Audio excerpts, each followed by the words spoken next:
హరే కృష్ణ. అందరికీ స్వాగతం. ఈరోజు మనము శ్రీమద్ భాగవతం 4వ స్కందంలో 29వ అధ్యాయాన్ని మొదలు పెడుతున్నాం. 28వ అధ్యాయం వరకు పురంజనుడి యొక్క కథ. తిరిగి పురంజనుడు మరణించిన తరువాత మరొక జన్మ కథ.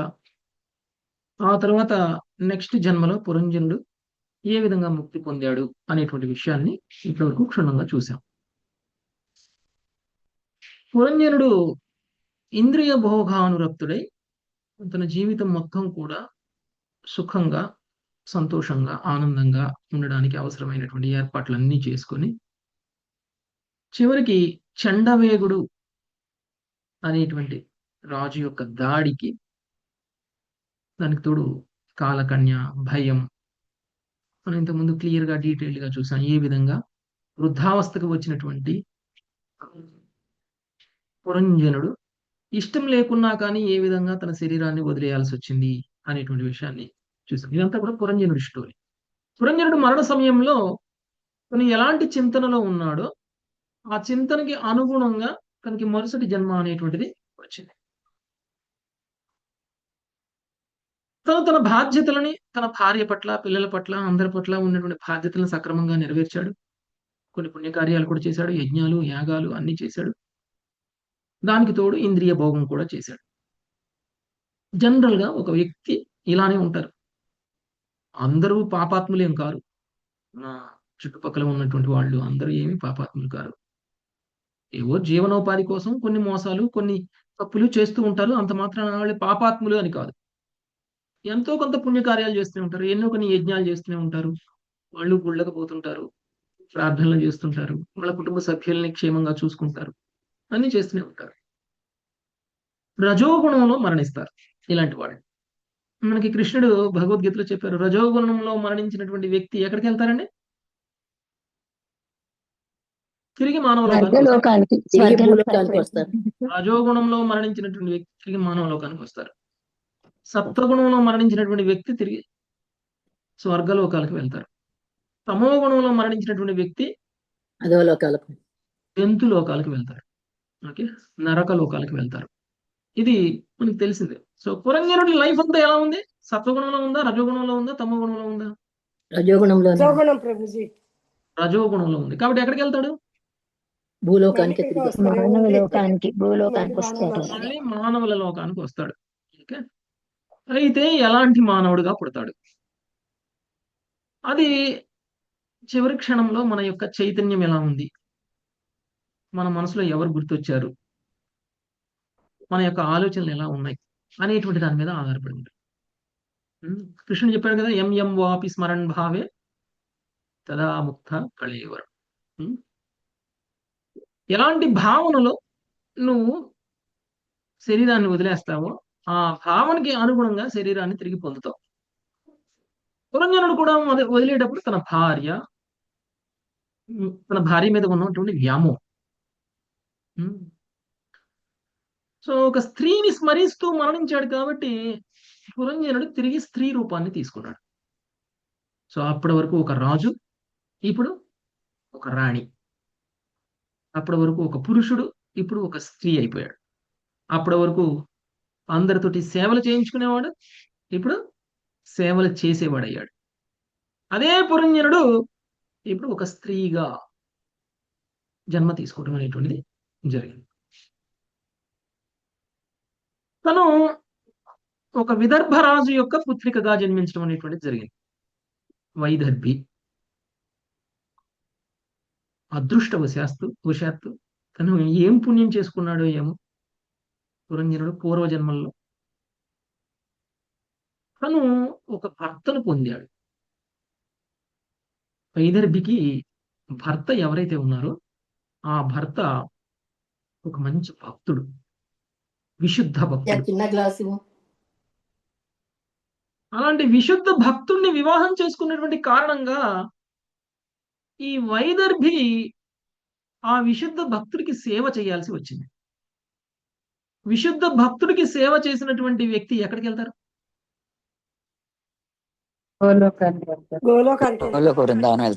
విశుద్ధ భక్తుడు ఎక్కడికి వెళ్తే అక్కడికి వెళ్తారు. అక్కడికి వెళ్తారు. రైట్. విశుద్ధ భక్తుడు వైకుంఠ లోకాలకు వెళ్తారు, భూలోకానికి వెళ్తారు. అలానే పురంజనుడు కూడా వైకుంఠ లోకానికి వెళ్ళే అవకాశం వచ్చింది. అది భగవంతుడు కల్పించినటువంటి ఒక ఏర్పాటు. భగవంతుడు ఇచ్చినటువంటి ఒక అవకాశం. ఈ వైదర్భి కూడా ఒక భార్యగా పతివ్రతా ధర్మాన్ని పాటిస్తూ తన భర్త చేస్తున్నటువంటి భక్తియుత కార్యక్రమాలన్నిటికీ కూడా సహాయ సహకారాలు చేస్తూ ఉంది. భర్త వానప్రస్థ స్థితికి వచ్చినప్పుడు కూడా భర్తతో పాటు ఉండి భర్తకు సేవలు చేసింది. వైదర్భి చాలా అందగత్తె. ఎంత అందగత్తె అయినా తను భర్తకి చేస్తున్నటువంటి సేవలో తన అందం గురించి కూడా మర్చిపోయింది. సుమారుగా మనం చూస్తే కర్దమముని దేవహుతి మధ్య జరిగినటువంటి ఎలా అయితే కథ ఉందో అలానే ఉంది వైదర్భి యొక్క భర్తకి మధ్య సేవలు. ఈ విధంగా వైదర్భి తన భర్తకి సేవ చేస్తూ తన అందం గురించి, తన సౌఖ్యం గురించి, తన గురించి మర్చిపోయి కేవలం తన భర్త సుఖంగా ఉండాలి అని కోరుకొని భర్తకి సేవలు చేసింది. అది ఒక వైష్ణవుడికి చేసినటువంటి సేవ కారణంగా తన భర్తని కోల్పోయిన తర్వాత తను అనుభవించినటువంటి విరహం గురించి మాట్లాడారు. అదేంటండి, భర్త మీద అంత అటాచ్మెంట్ ఉన్న ఆమె వైకుంఠ లోకాలకి ఎలా వెళ్ళిపోయింది? ఎవరైనా చెప్పగలరా? భర్త మీద చాలా అటాచ్మెంట్ ఉంది. భర్తకి బాగా సేవ చేసింది. భర్త చనిపోయిన తర్వాత ఇక నాకు జీవితం లేదు అని అనుకుంది. భర్త ఆయనకి సేవలు లాస్ట్ చేసింది భగవంతుడి గురించి ఆయనకి సేవలు చేసింది కదా ప్రభుజీ. సేవ చేసింది కాబట్టి ప్రభుజీ ఒక విశుద్ధ భక్తుడికి సేవ చేసిన కారణంగా వెళ్ళింది. విశుద్ధ భక్తుడికి సేవ చేస్తే విరహం అంటే అటాచ్మెంట్ వచ్చేసిందా? అటాచ్మెంట్ మళ్ళీ వైకుంఠానికి వెళ్ళడానికి అవకాశం ఉంటుందా అటాచ్మెంట్ వల్ల? భగవంతుడు తనకంటే తన భక్తుల పట్ల బాగా ఆప్యాయత కలిగి ఉంటారు కదా ప్రభుజీ. అంటే అక్కడ కూడా భర్తకి సేవ చేయటానికి చైతన్య మహాప్రభు శిక్షాష్టకంలో ఏం చెప్పారండి? యుగాయితం నిమిషేన చాక్షుషా ప్రావృత్త శూన్యాయతం జగత్సర్వం గోవింద విరహేణ. శూన్యం, గోవిందుడి యొక్క విరహంలో శూన్యమే ఎవ్రీథింగ్. అంటే కృష్ణుడు లేనటువంటి జీవితం, కృష్ణుడి యొక్క విరహంలో జీవితం ఎంత ఉన్నా లేనట్టే, ఏది ఉన్నా లేనట్టే. మరి మనకి ప్రత్యక్షమైనటువంటి ముఖాముఖి కనిపించేటువంటి కృష్ణుడు ఎవరు? శుద్ధ భక్తుడు గురువు ప్రభుజీ. గురువు. ఆ గురువు విరహంలో మనకి ఏంటి, మొత్తం జగత్తంతా కూడా శూన్యమైపోవాలి. ఇది ఒక శిష్యుడికి గురువు పట్ల ఉండాల్సినటువంటి భావన. ఒక గురువు ఉన్నంత కాలం సేవ చేస్తాం. కొంతమంది వాపు సేవ, కొంతమంది వాణి సేవ చేస్తారు. గురువు మీద ప్రేమతో, గురువు మీద అభిమానంతో చేస్తారు. అలానే వైదర్భి కూడా తన భర్తకి సేవ చేసింది. వైదర్భి తన భర్తని భర్తగా చూడలేదు, తన భర్తని గురువుగా చూసింది. ఒక విశుద్ధ భక్తుడు తను ఆచరిస్తున్నటువంటి సాధన మొత్తాన్ని కూడా తిని ప్రత్యక్షంగా చూస్తూ ఉంది. తను చెప్పినటువంటి ప్రతి ఇన్స్ట్రక్షన్ ని ఫాలో అవుతుంది. తనకు కావాల్సినటువంటి అన్ని సేవలను చేస్తుంది. వపు సేవ చేసింది. తను ఆధ్యాత్మికంగా పురోగమించడానికి కారణం ఎవరయ్యారు? వైదర్భి ఆధ్యాత్మికంగా పురోగమించడానికి కారణం తన భర్తే అయ్యారు. కాబట్టి తన భర్త తనకి భర్త మాత్రమే కాదు, గురువు కూడా. కాబట్టి వైదర్భి యొక్క భావన ఏదైతే ఉందో, విరహ భావన తన భర్త పట్ల, అది భౌతికం కాదు, పూర్తిగా ఆధ్యాత్మికం. చైతన్య మహాప్రభువు చెప్పినటువంటి శూన్యాయతం జగత్సర్వం గోవింద విరహేణమే అనేటువంటి శూన్యాయతం జగత్సర్వం గురు విరహేణమే. ఓకే, కృష్ణుడు లేనప్పుడు మనకి జగత్తంతా శూన్యము అని ఎలా అనిపిస్తుందో, గురువు లేనప్పుడు కూడా మనకి జగత్తంతా శూన్యం అని అనిపించాలి. అలా అనిపించకపోతే మనకి ముక్తిని పొందే స్థాయికి మనం ఇంకా అర్హతను పొందలేదు అని అర్థం. అయితే గురువు యొక్క సాంగత్యాన్ని మనం ఎప్పుడూ ఫీల్ అవుతూ ఉండాలి. గురువు భౌతికంగా ఈ విషయంలో ఉన్నప్పుడు మాత్రమే కాదు, భౌతికంగా లేనప్పుడు కూడా ఫీల్ అవ్వాలి. ఉదాహరణకి ఎవరైనా ఏ రోజైనా ప్రభుపాదుల వారిని తలుచుకోకుండగా వాళ్ళ యొక్క రోజు గడిచిందా? ఉండదు ప్రభు, ఉండదు. ప్రభుపాదుల గురించి ఒక మాటైనా మాట్లాడకుండగా మనకు ఒక రోజు గడిచిందా? ప్రభుపాదుల వారి యొక్క సూచనల్ని, ప్రభుపాదుల వారి యొక్క చెప్పినటువంటి ప్రవచనాలని మన మనసులో ఒక్కసారైనా గుర్తు తెచ్చుకోకుండా ఏ రోజైనా మన రోజు గడిచిందా? గడవలేదు. అంటే ప్రభుపాదుల వారు భౌతికంగా ప్రత్యక్షంగా మనతో లేకపోయినా కానీ తన వాణి మనతో ఉంది. ప్రభుపాదుల వారి వాణి యొక్క సాంగత్యంలో ఉన్నటువంటి మనము ప్రభుపాదుల వారి సాంగత్యంలో ఉన్నట్లే. ఇది ఒక గురువు మనతో లేనప్పుడు గురువు యొక్క సాంగత్యాన్ని ఎలా ఫీల్ అవ్వాలి? అలా అని మనం చేయాల్సినటువంటి డ్యూటీస్ అన్ని ఆపుకుంటాం. గురువు యొక్క ఇన్స్ట్రక్షన్ ఏదైతే ఉందో ఆ ఇన్స్ట్రక్షన్ మనం ఫాలో అయితే గురువు యొక్క సాంగత్యంలోనే ఉన్నట్టు, ప్రత్యక్షంగా గురువు యొక్క సాంగత్యంలోనే ఉన్నట్లు. ప్రభుపాదుల వారు ఇదే చెప్తారు. నేను లేనప్పుడు నా మాట ఏదైతే ఉందో, నా బుక్స్ ఏవైతే ఉన్నాయో అవే వాటిలోనే నేను ఉంటాను. ఎవరైతే నా బుక్స్ చదువుతారో, ఎవరైతే నా వాణి ఇన్స్ట్రక్షన్స్ ను ఫాలో అవుతారో వాళ్ళతో నేను నిరంతరం ఉంటాను. వాళ్ళ యొక్క యోగక్షేమాలను నేను చూస్తాను. వాళ్ళని తిరిగి నేను భౌతికమైనటువంటి విషయం నుంచి ఆధ్యాత్మిక లోకానికి తీసుకువెళ్ళే బాధ్యత తీసుకుంటాను అని ప్రభుపాదుల వారు స్వయంగా చెప్పారు. ఇది గురువుని ఫీల్ అవడం అంటే. ఆ విరహ భావన లేకపోతే గురువుని పద్దాకు ఫీల్ అవుతామా? ఫీల్ అవ్వం. కాబట్టి శిక్షాష్టకంలో మనకి చెప్పబడినటువంటి ఏదైతే ఉందో శ్లోకం, ఆ శ్లోకం ఇక్కడ వర్తిస్తుంది. ఓకే. సో ఈ విధంగా నారదుడు ప్రాచీన బర్హికి చెప్పాల్సినటువంటి సందేశం మొత్తం చెప్పేశాడు. మరి ఇప్పుడు ప్రాచీన బర్హి స్థితి ఏమిటి? పరిస్థితి ఏమిటి? అర్థం చేసుకున్నాడా? అర్థం చేసుకోలేదా? అర్థం చేసుకుంటే ఏం అర్థమైంది? అర్థం చేసుకోకుండా అర్థం చేసుకుని ఏం చేశాడు? ఇది మనకి తెలియని విషయం.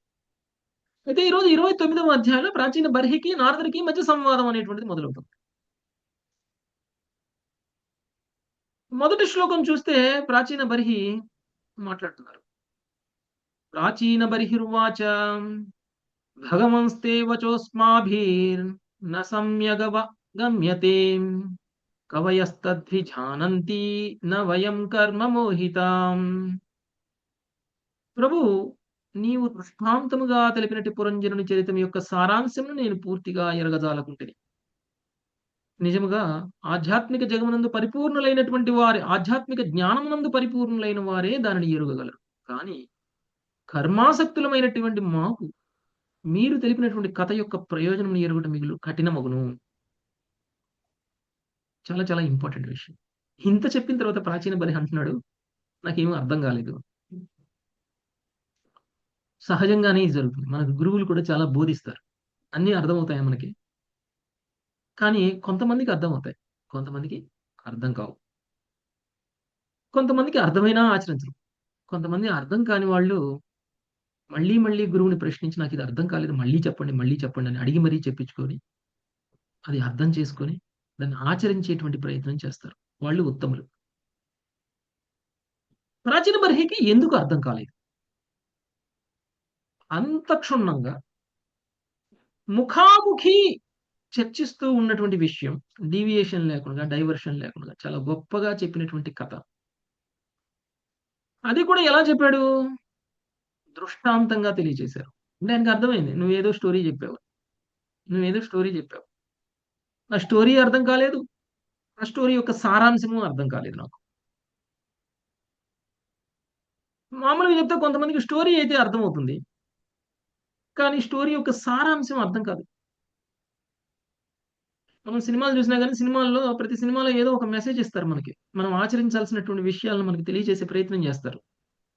అది తప్ప మనకు అన్నీ అర్థమవుతాయి సినిమా చూస్తే. కానీ ప్రాచీన బర్హి యొక్క దురదృష్టం ఏంటంటే సారాంశమే కాదు, స్టోరీ కూడా అర్థం కాలేదు. చాలా అజ్ఞానంలో ఉన్నాడు. ఎందుకు అర్థం కాలేదు అని అంటున్నాడు అనంటే, నువ్వు దృష్టాంతంగా చెప్పావు. నాకంత జ్ఞానం లేదు. ఆధ్యాత్మికంగా పురోగమించినటువంటి వ్యక్తికి అర్థమయ్యేటువంటి భాష నీది. ఆధ్యాత్మికంగా పురోగమించేటువంటి వ్యక్తికి అర్థం అవ్వాల్సినటువంటి విషయం కర్మాసక్తుడైనటువంటి నాకెలా అర్థమవుతుంది? ఇక్కడ 2 విషయాలు. ఒకటి ఆధ్యాత్మికంగా పురోగమించినటువంటి వ్యక్తి, 2 కర్మాసక్తుడైనటువంటి వ్యక్తి. కర్మాసక్తుడైనటువంటి వ్యక్తి కేవలం సత్వరజస్ తమో గుణాల యొక్క ప్రభావంలో ఉంటాడు. ఆధ్యాత్మికంగా పురోగమించినటువంటి వ్యక్తి సత్వరజస్ తమో గుణాల యొక్క ప్రభావం నుంచి బయట ఉంటాడు. ఎవరైతే ఆధ్యాత్మికంగా పురోగమిస్తారో వాళ్ళకి శ్రవణ కీర్తనల మీద ఇంట్రెస్ట్ పెరుగుతుంది. చెప్పినటువంటి విషయాన్ని శ్రద్ధగా వింటారు. ఎవరైనా క్లాసు శ్రద్ధగా వింటున్నారు అని అంటే వాళ్ళ మీద సత్వగుణ, రజోగుణ, తమోగుణ ప్రభావం తగ్గింది అని అర్థం. ఎవరికైతే నిద్ర వచ్చేస్తుంది, ఎవరైతే డీవియేషన్లు ఉన్నారో, క్లాస్ ఇక్కడ పెట్టుకుని అటు ఇటు తిరుగుతూ ఉంటారు, వాళ్ళ మీద ఇంకా రజోగుణ, తమోగుణ ప్రభావాలు ఉన్నాయి అని అర్థం. వాళ్ళకి నేను ఎంత చెప్పినా అర్థం కాదు, ఎన్నిసార్లు చెప్పినా అర్థం కాదు. ప్రాచీన బరిహిలాగా ఏదో మొక్కుబడిగా వింటారు. వీడియో ఇక్కడ ఆన్ అవుతుంటుంది, నేను ఇంకొకరితో మాట్లాడుతూ ఉంటాను, నాతో ఇంకెవరో మాట్లాడుతూ ఉంటారు, నేను 100 మందికి సమాధానం చెప్తూ ఉంటాను, చెవులో ఒక మాట పోతూ ఉంటుంది. ఆ మాట ఏంటో కూడా మనకు అర్థం కాదు. అర్థమవుతుందండి ఎవరికైనా? 10 నిమిషాలు మాట్లాడిన దాంట్లో అర నిమిషం వింటే ఏమైనా అర్థమవుతుందా? అర్థం కాదు ప్రభుజీ. ఎవరికి అర్థం కాదు. అలా వింటే అర్థం కాదు. అందుకనే శ్రద్ధగా వినాలి. మీరు శ్రద్ధగా వింటున్నారా లేదా అంటే మీలో శ్రద్ధ రావడం కోసం మీరేం చేయాలి? వీడియోలో ఆన్ చేసుకోవాలి. నన్ను ప్రభుజీ చూస్తున్నారు, నన్ను ప్రభుజీ చూస్తున్నారు కాబట్టి నేను ప్రభుజీ కలిసి చూడాలి. ఒకవేళ నేను అటు ఇటు చూస్తుంటే ప్రభుజీకి అర్థమైపోద్ది. కాబట్టి నేను అటు ఇటు చూడకూడదు, నాకు శ్రద్ధ కావాలి. అందుకని వెంటనే ఏం చేస్తాము, మనము ఇది ఒక కంపల్సరీ అయిపోతుంది. మనకి మన పరిస్థితి ఎలా అయిపోతుందంటే చచ్చినట్టు వినాల్సిందే. ఓకే, ఎవరైనా పిలిచినా కానీ పలకూడదు. ఈ 1 గంట వదిలేద్దాం ప్రపంచాన్ని, ప్రపంచం మొత్తాన్ని ఈ 1 గంటకు వదిలేసి కేవలం ఈ కథ మీదనే శ్రద్ధ పెడదాం అనేటువంటి భావన ఎవరికైతే ఉంటుందో, ఎలా అయితే ఉంటుందో, మనకేమవుతుంది అని అంటే చెప్పినటువంటి ఆధ్యాత్మికమైనటువంటి విషయాలు మన మనసును తాకుతాయి. మన మనసును తాకినప్పుడు మనలో చైతన్యం వస్తుంది, ఆధ్యాత్మిక చైతన్యం వస్తుంది, మనం ఉద్ధరింపబడతాం. పైగా నారదుడు లాంటి విశుద్ధ భక్తుడు చెప్తున్నటువంటి మాటలు, నారదుడు లాంటి విశుద్ధ భక్తుడు చెప్తున్నటువంటి మాటలు మనకి 2 చెవులు ఉంటే చాలు కదండి. అది వినడానికి, దాన్ని అర్థం చేసుకోవడానికి 2 చెవులు ఉంటే చాలు. మనకు ఒక 100 చెవులున్నా సరిపోదు. అలాంటి విషయాలు చెప్తారు నారదుడు. నారదుడు లాంటి ఒక విశుద్ధ భక్తుడి యొక్క డ్యూటీయే అది. తను ఇచ్చినటువంటి కొద్దిపాటి సాంగత్యంలో తన ద్వారా వినాల్సినటువంటి మాటలని మనం వినలేదనుకోండి, దురదృష్టవంతులు ఎవరైతారు? మనమే అవుతాం. మనమే అవుతాం. ఎందుకు మనము గురు మహారాజ్ దర్శనం చేసుకోవడానికి వెళ్ళాము? విశుద్ధ భక్తుడు. కేవలం దర్శనంతో అయిపోదు, కేవలం దర్శనంతో అయిపోదు. మన యొక్క ఆధ్యాత్మికమైనటువంటి పని గురు మహారాజ్ చెప్పినటువంటి మాటలను వినాలి. వినకుండా వచ్చేస్తే సరే నేను దర్శనం చేసేసుకున్నాను, ఇంకా గురు మహారాజ్ క్లాస్ చెప్తారట, ఇంకా అవసరం లేదులే మనం వెళ్ళిపోదాం, ఆయన ఎలాగో ఇంగ్లీష్ లో చెప్తారు, ఆయన చెప్పేది మనకి ఎలాగో అర్థం కాదు, మనం ఏం చేస్తాం ఇప్పుడు ఇక్కడ కూర్చొని టైం వేస్ట్, వెళ్ళిపోదాం అని అనుకుంటే మనకి నిజంగా గురువు యొక్క ప్రాముఖ్యతే అర్థం కానట్టు, గురువు యొక్క ప్రాముఖ్యతే అర్థం కానట్టు. గురువు చెప్పేది శ్రద్ధగా వినాలి. అందుకని మనం గురు మహారాజ్ చెప్పిన క్లాస్ని మళ్ళీ తెలుగులో ట్రాన్స్లేట్ చేయించాం. గుర్తుందండి మీకు? మాయాపూర్లో 77వ వ్యాస పూజ సందర్భంగా గురు మహారాజ్ చెప్పారు. మళ్ళీ మళ్ళీ మనం స్మరించుకున్నాం. ఎందుకు? గురువు యొక్క ఇన్స్ట్రక్షన్ అది. గురువు ఒక్క మాట మనం చెప్తే అది మనం శ్రద్ధగా మన చెవుల ద్వారా హృదయానికి తీసుకెళ్ళాలంటే హృదయ పరివర్తన వచ్చేస్తుంది. అదే విశుద్ధ భక్తులు కానిటువంటి వాళ్ళు ఎవరైనా ఏది చెప్పినా కానీ అది కేవలం లౌకికమైనటువంటి జ్ఞానమే అవుతుంది. ఆ లౌకికమైనటువంటి జ్ఞానం వల్ల మనలో పవిత్రత రాదు కదా, మనం ఏ విధంగానూ పురోగమించం ఆధ్యాత్మికంగా. కాబట్టి నారదుడు చెప్పినటువంటి మాట ప్రాచీన బర్హికి అర్థం కాకపోవడానికి కారణం ప్రాచీన బర్హి మీద ఉన్నటువంటి గుణాల యొక్క ప్రభావం. ప్రాచీన బర్హి కర్మాసక్తుడు కాబట్టి అలాంటి పరిస్థితులు. మనం అందరం కూడా గుణాల యొక్క ప్రభావంలో ఉన్నామా లేదా అనేటువంటి విషయం మనకి ఎలా అర్థమవుతుంది అని అంటే ఇది ఒకటి. మనకి ఆధ్యాత్మికమైనటువంటి విషయాలు అర్థం కాకపోవడం. ఇంత పెద్ద కథ చెప్తే ఈ పెద్ద కథలో ఏ క్యారెక్టర్ ఎవరు ఎందుకు చెప్తున్నాడు, ఈ క్యారెక్టర్ల మధ్య ఏంటి రిలేషను, పురంజనుడి పరిస్థితి అలా ఎందుకు మారిపోయింది, పురంజనుడు మళ్ళీ ఎందుకు స్త్రీగా జన్మ తీసుకోవాల్సి వచ్చింది, పురంజనుడు స్త్రీ జన్మ తీసుకుని ఎలా ఉద్ధరింపబడ్డాడు, ఎందుకు ఉద్ధరింపబడ్డాడు, వీటన్నిటినీ కూడా మనం ఎనలైజ్ చేసి అర్థం చేసుకోకపోతే ఆ కథ అర్థం కానట్టే, కథలో ఉన్నటువంటి భాష్యం కూడా అర్థం కానట్టే. ఎవరైతే పాపకర్మలు పుణ్యకర్మలు చేసేటువంటి పనిలో పూర్తిగా నిమగ్నమైపోయి ఉంటారో వాళ్ళకి ఆధ్యాత్మికమైనటువంటి జ్ఞానం అర్థం కాదు. ప్రాచీన బర్హి అదే స్థితిలో ఉన్నాడు. ప్రాచీన బర్హి పుణ్యకర్మల్లో బిజీగా ఉన్నాడు, పాపకర్మల్లోనూ బిజీగా ఉన్నాడు. పుణ్యం పాపం పూర్తిగా నిమగ్నమైపోయి ఉన్నటువంటి వ్యక్తికి కృష్ణ కథ అర్థం కాదు, ఆధ్యాత్మికమైనటువంటి జ్ఞానం అర్థం కాదు. మరి ఎవరికి అర్థం ఏదేంటండి, మీరు పుణ్యం చేసే వాళ్ళకు కూడా అర్థం కాదంటున్నారు, అదేలా? సరే, పాపం చేసే వాళ్ళకంటే అర్థం కాదు, జంతువులా జీవిస్తున్నటువంటి వ్యక్తికి అయితే అర్థం కాదు. మేము మనిషిలా జీవిస్తున్నాం కదండి, మేము పుణ్యకర్మలు చేస్తున్నాం కదండి, రోజు లేచి పొద్దున్నే పూజ చేస్తున్నాం, రోజు లేచి గుడికి వెళ్తున్నాము, రోజు లేచి దాన ధర్మాలు చేస్తున్నాము, తపస్సులు చేస్తున్నాము, యజ్ఞం చేస్తున్నాము, శుక్రవారం శనివారం సోమవారం మంగళవారం ఏ రోజు వీలుంటే ఆ రోజు, ఏ రోజు పండుగ ఉంటే ఆ రోజు, ఏ రోజు మంగళకరమైన రోజు అయితే ఆ రోజు ఉపవాసాలు కూడా చేస్తున్నాం కదండి, ఇంతకంటే మేమేం చేయాలి, మాకెందుకు అర్థం కాదంటున్నారు అని అనొచ్చు. ఏకాదశి ఉపవాసం చేయకుండా మిగిలిన ఏ ఉపవాసం చేసినా మీకు అర్థం కాదు. ఏకాదశి రోజు చేసేటువంటి ఉపవాసం మాత్రమే భక్తి, మిగిలినవన్నీ కర్మకాండే, మిగిలిందంతా కర్మకాండ ఉపవాసాలే. ఓకే, కేవలం ఏకాదశి రోజు మనం చేసేటువంటి ఉపవాసం మాత్రమే మనకి శాస్త్రం అర్థం అయ్యేలా చేస్తుంది. ఇక పూజల గురించి పురస్కారాల గురించి చెప్తారు. దేవీ దేవతల పూజలు చేసేటువంటి వ్యక్తి కేవలం భౌతికమైనటువంటి సుఖాలను ఆశించి మాత్రమే చేస్తారు, భౌతికమైనటువంటి కోరికలతోనే గుళ్ళకు వెళ్తారు. కానీ ఒక విశుద్ధ భక్తుడు చేసేటువంటి భక్తి, మార్నింగే లేసి జపం చేయడం, హరే కృష్ణ కృష్ణ కృష్ణ హరే హరే, హరే రామ రామ రామ హరే హరే, ఈ నామాన్ని జపం చేసేటువంటి వ్యక్తి 16 మాలలు ఏ కోరికతో చేయడం, కేవలం భగవంతుడి కోసం చేస్తాడు. విశుద్ధమైనటువంటి పరిపూర్ణమైనటువంటి చైతన్యంతో చేయాలి. ఎప్పుడైతే మనం ఇలా చేస్తామో అప్పుడు మనకి శ్రవణ కీర్తనల పట్ల ఆసక్తి పెరుగుతుంది, అప్పుడు మనకి ఆధ్యాత్మికమైన విషయాలు చెవులలోకి వెళ్తాయి, అప్పుడు అవి మన హృదయాన్ని తాకుతాయి. ఎంత ఎక్కువగా చాంటింగ్ చేస్తే అంత ఎక్కువగా శాస్త్రం అర్థమవుతుంది. ఎంత గొప్పగా అంటే ఎంత నామాపరాధాలు లేకుండా నామ జపాన్ని చేస్తారో అంత ఎక్కువగా మనకి శాస్త్రం అనేటువంటిది అర్థమవుతుంది, లేకపోతే అర్థం కాదు. ప్రాచీన బర్హి ఏనాడైనా హరే కృష్ణ మహామంత్రం చెప్పాడు? ప్రాచీన బర్హి చేసిన పని ఏంటి? పుణ్య పాప కార్యాలు, పుణ్యకార్యాలు పాపకార్యాలు. అందులో ఎందుకు పాపకార్యం అయిందంటే ఆయన చేసేటువంటి యజ్ఞాలలో పశువులను బలిచ్చేవాడు. నిజంగా ఇలాంటి ఒక వ్యక్తులు చూస్తే ఒక జ్ఞానవంతుడు ఎలా ప్రవర్తించాలి అనేటువంటి విషయం మనకు అర్థమవుతుంది.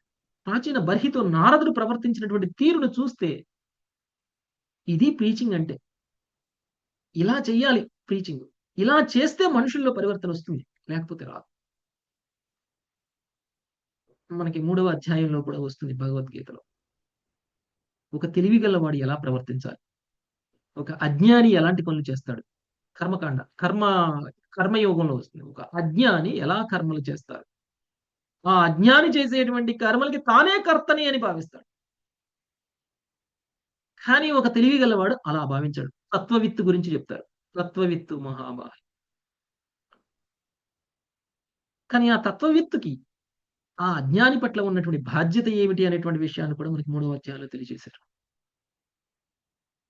అదే నారదుడు చేస్తున్నటువంటి పని ఇక్కడ. ఎందుకు? నారదుడు తత్వవిత్తు, తత్వం తెలిసినటువంటి వ్యక్తి, కృష్ణ తత్వం తెలిసినటువంటి వ్యక్తి, ఆత్మతత్వం తెలిసినటువంటి వ్యక్తి, జీవనం యొక్క లక్ష్యం తెలిసినటువంటి వ్యక్తి తత్వవిత్ అంటే. ఆధ్యాత్మికంగా పురోగమించినటువంటి వ్యక్తి తత్వవిత్తు కారు. భగవంతుడి యొక్క ధామానికి ప్రయాణం చేయాలి అనేటువంటి గమ్యం లేనటువంటి వ్యక్తి తత్వవిత్తు కాదు. అలాంటి గమ్యాన్ని కలిగినటువంటి మనం అజ్ఞానులైనటువంటి వ్యక్తుల పట్ల ఎలా ప్రవర్తించాలి? మీరు ఎవరైనా దేవీ దేవతల ఆరాధన చేస్తున్నాడు, ఆపేసేయండి, రేపటి నుంచి మీరు అది చేయకూడదు, హరే కృష్ణ మహామంత్రం చేయండి, హరే కృష్ణ మహామంత్రం చేయండి, ఇలా చెప్పామనుకోండి, ఎవరైనా వింటారండి? ఎవరైనా వింటారా? దగ్గరికి రావాల్సింది పోయి దూరంగా పోతారు, దూరంగా పోతారు. ఎవరు రారు. కాబట్టి అలా చేసే వాళ్ళని మనము డిస్కరేజ్ చేయకూడదు, వాళ్ళు చేసే పనిని. శివ పూజ, కాళీ పూజ, గణేష్ పూజ, కుమారస్వామి పూజ, ఆ దేవత పూజ, లక్ష్మీ పూజ, ఈ దేవత పూజ చేసే వాళ్ళని చెయ్యనియండి, ఇంకా ఎక్కువ చేసేలా ప్రేరేపించండి. చేసి కృష్ణ మంత్రాన్ని యాడ్ చేయండి, హరే కృష్ణ మహామంత్రాన్ని యాడ్ చేయండి. ఒక విశుద్ధ భక్తుడికి చెప్పే స్థాయిలో మన యొక్క బోధనలు కర్మకాండలో ఉన్నటువంటి వ్యక్తికి ఉండకూడదు. విశుద్ధ భక్తుడు పొరపాటున కర్మకాండ యజ్ఞం చేస్తుంటే తిట్టి కొట్టైనా సరే తీసుకురావాలి బయటికి. కానీ ఒక కర్మకాండలో మునిగిపోయి ఉన్నటువంటి వ్యక్తి కనుక అలాంటి పనులు చేస్తుంటే మనం ఏం చేయాలి? అయ్యా హరే కృష్ణ మహామంత్రం కూడా చెయ్యి, ఒకరోజు చాలా మంచి జరుగుతుంది, మంగళకరం అవుతుంది. 1 మాల, 2 మాలలు, 4 మాలలు, 6 మాలలు, 10 మాలలు చేసే స్థాయికి వచ్చినప్పుడు అప్పుడు తెలుసుకుంటాడు తను. మన అసోసియేషన్ లో ఉన్నప్పుడు తెలుసుకోడా? మనం ఏం చేస్తున్నామో చూస్తూ తను ఇగ్నోర్ చేస్తాడా? తన మనసులో ఎక్కడో ఒక చోట రిజిస్టర్ అవ్వదా? ఏదో ఒక రోజు, ఏదో ఒక విధంగా, ఏదో ఒక క్లాసులో, ఏదో ఒక విషయం తన మనసును తాకుతుంది. తాకినప్పుడు ఆటోమేటిక్గా మారిపోతాడు. అదే పని చేస్తున్నాడు. ఇప్పుడు ధ్రువుడు భౌతికమైనటువంటి కోరికతోటి తపస్సు చేయడానికి వెళ్తున్నాడు. నారదుడు కలిశాడు, తపస్సు ఆపేసాయి అన్నాడా? అన్నాడా? నీ భౌతికమైన కోరిక వ్యర్థం, తపస్సు ఆపేసాయి అని అన్నాడా? నీ కోరిక నెరవేరడం కోసం నువ్వు ఇలా చెయ్యి అని భక్తి యోగాన్ని ఇచ్చాడు. ఓకే, నువ్వు తపస్సు చేయాలి, చేస్తేనే నీకు ప్రసన్నుడు అవుతాడు విష్ణువు. నువ్వు కోరుకున్నటువంటి భౌతిక విశ్వాలలో విశ్వం కన్నా కానీ, బ్రహ్మలోకం కన్నా కానీ గొప్ప లోకం వచ్చేస్తుంది నీకు. నువ్వు కోరుకున్న కోరికలు తీరిపోతాయి, కాబట్టి నువ్వు ఇలా చెయ్యి అన్నా. సో ఎవరైతే భౌతిక అంటే నారదుడు నువ్వు వైకుంఠ ప్రాప్తి పొందడం లేదంటే గోలోక ప్రాప్తి పొందాలి అంటే నువ్వు ఇలా చెయ్యాలి అని చెప్పలా ధ్రువుడికి. నువ్వు కోరుకున్నటువంటి భౌతిక కోరిక తీరాలి అంటే నువ్వు ఇలా చెయ్యాలి, భక్తి యోగాన్ని ఇలా చెయ్యాలి అని చెప్పారు. అప్పుడు ఏమైంది? ధ్రువుడికి విశుద్ధ భక్తుడిగా మారిపోయారు. అలా కాకుండా నువ్వు పిచ్చోడివి, నీకు కొంచెం కూడా తెలివితేటలు లేవు, నువ్వు చిన్న పిల్లాడివి, నీకు జ్ఞానం లేదు, ఇదంతా కూడా కర్మకాండ, నువ్వేం కోరుకుంటున్నావో అది శాశ్వతం కాదు, నువ్వు ఆత్మవి, నువ్వు శరీరం కాదు, నువ్వు శరీరం కోసం తాపత్రయపడతావు, ఇవన్నీ మాట్లాడాడు అనుకోండి, పోవయ్యా అంటాడు. అనడా లేదా? అలా అనలేదు. అంటే మనము ఎప్పుడైతే మనం ప్రీచింగ్ స్టేజ్కి వస్తామో, మనం ఇంకొకరికి చెప్పే స్థాయికి వస్తామో, ఎలా చెప్పాలి అనేటువంటి విషయం మీద నారదుడు ఇచ్చినటువంటి ఇలాంటి అనేక ఎగ్జాంపుల్స్ ద్వారా మనం తెలుసుకోగలగాలి. భౌతికంగా ఉన్నటువంటి వ్యక్తి భౌతికంగా ఉంటూనే పురోగతి చెందేలా ఆధ్యాత్మికంగా మనము ప్రయత్నం చేయాలి తప్ప, మనం చేసేటువంటి పనిని అబ్రప్ట్గా ఆపేస్తే రివర్స్ అవుతాడు, మనం చేసేటువంటి ప్రాసెస్ ని వ్యతిరేకిస్తాడు, మళ్ళీ లైఫ్ లో ఎప్పుడూ మన దారిలోకి రాడు. లైఫ్ లో ఎప్పుడు మన దారిలోకి రాడు. మన చేతులారా మనం ఒక వ్యక్తిని కృష్ణ చైతన్యం నుంచి దూరంగా నెట్టేసిన వాళ్ళం అవుతాం. అది మహాపరాధం. మనం ఒక వ్యక్తిని కృష్ణ చైతన్యంలో తీసుకురాకపోతే పర్వాలేదు, కానీ వచ్చే అవకాశం ఉన్నటువంటి వ్యక్తిని రాకుండా మనం బోధించేసామంటే మన బోధనల ద్వారా చాలా చాలా ప్రమాదం, చాలా చాలా ప్రమాదం. ఓకే, కృష్ణుడు ప్రసన్నుడు అవ్వడు. సో నారదుడు 100% పర్ఫెక్ట్ డ్యూటీ చేస్తారు. అందుకనే నారదుడికి, ప్రాచీన బర్హికి నారదుడు చెప్పినటువంటి స్టోరీ అర్థం కాకపోతే తిడతాడా, కొడతాడా, ఏం చేస్తాడు?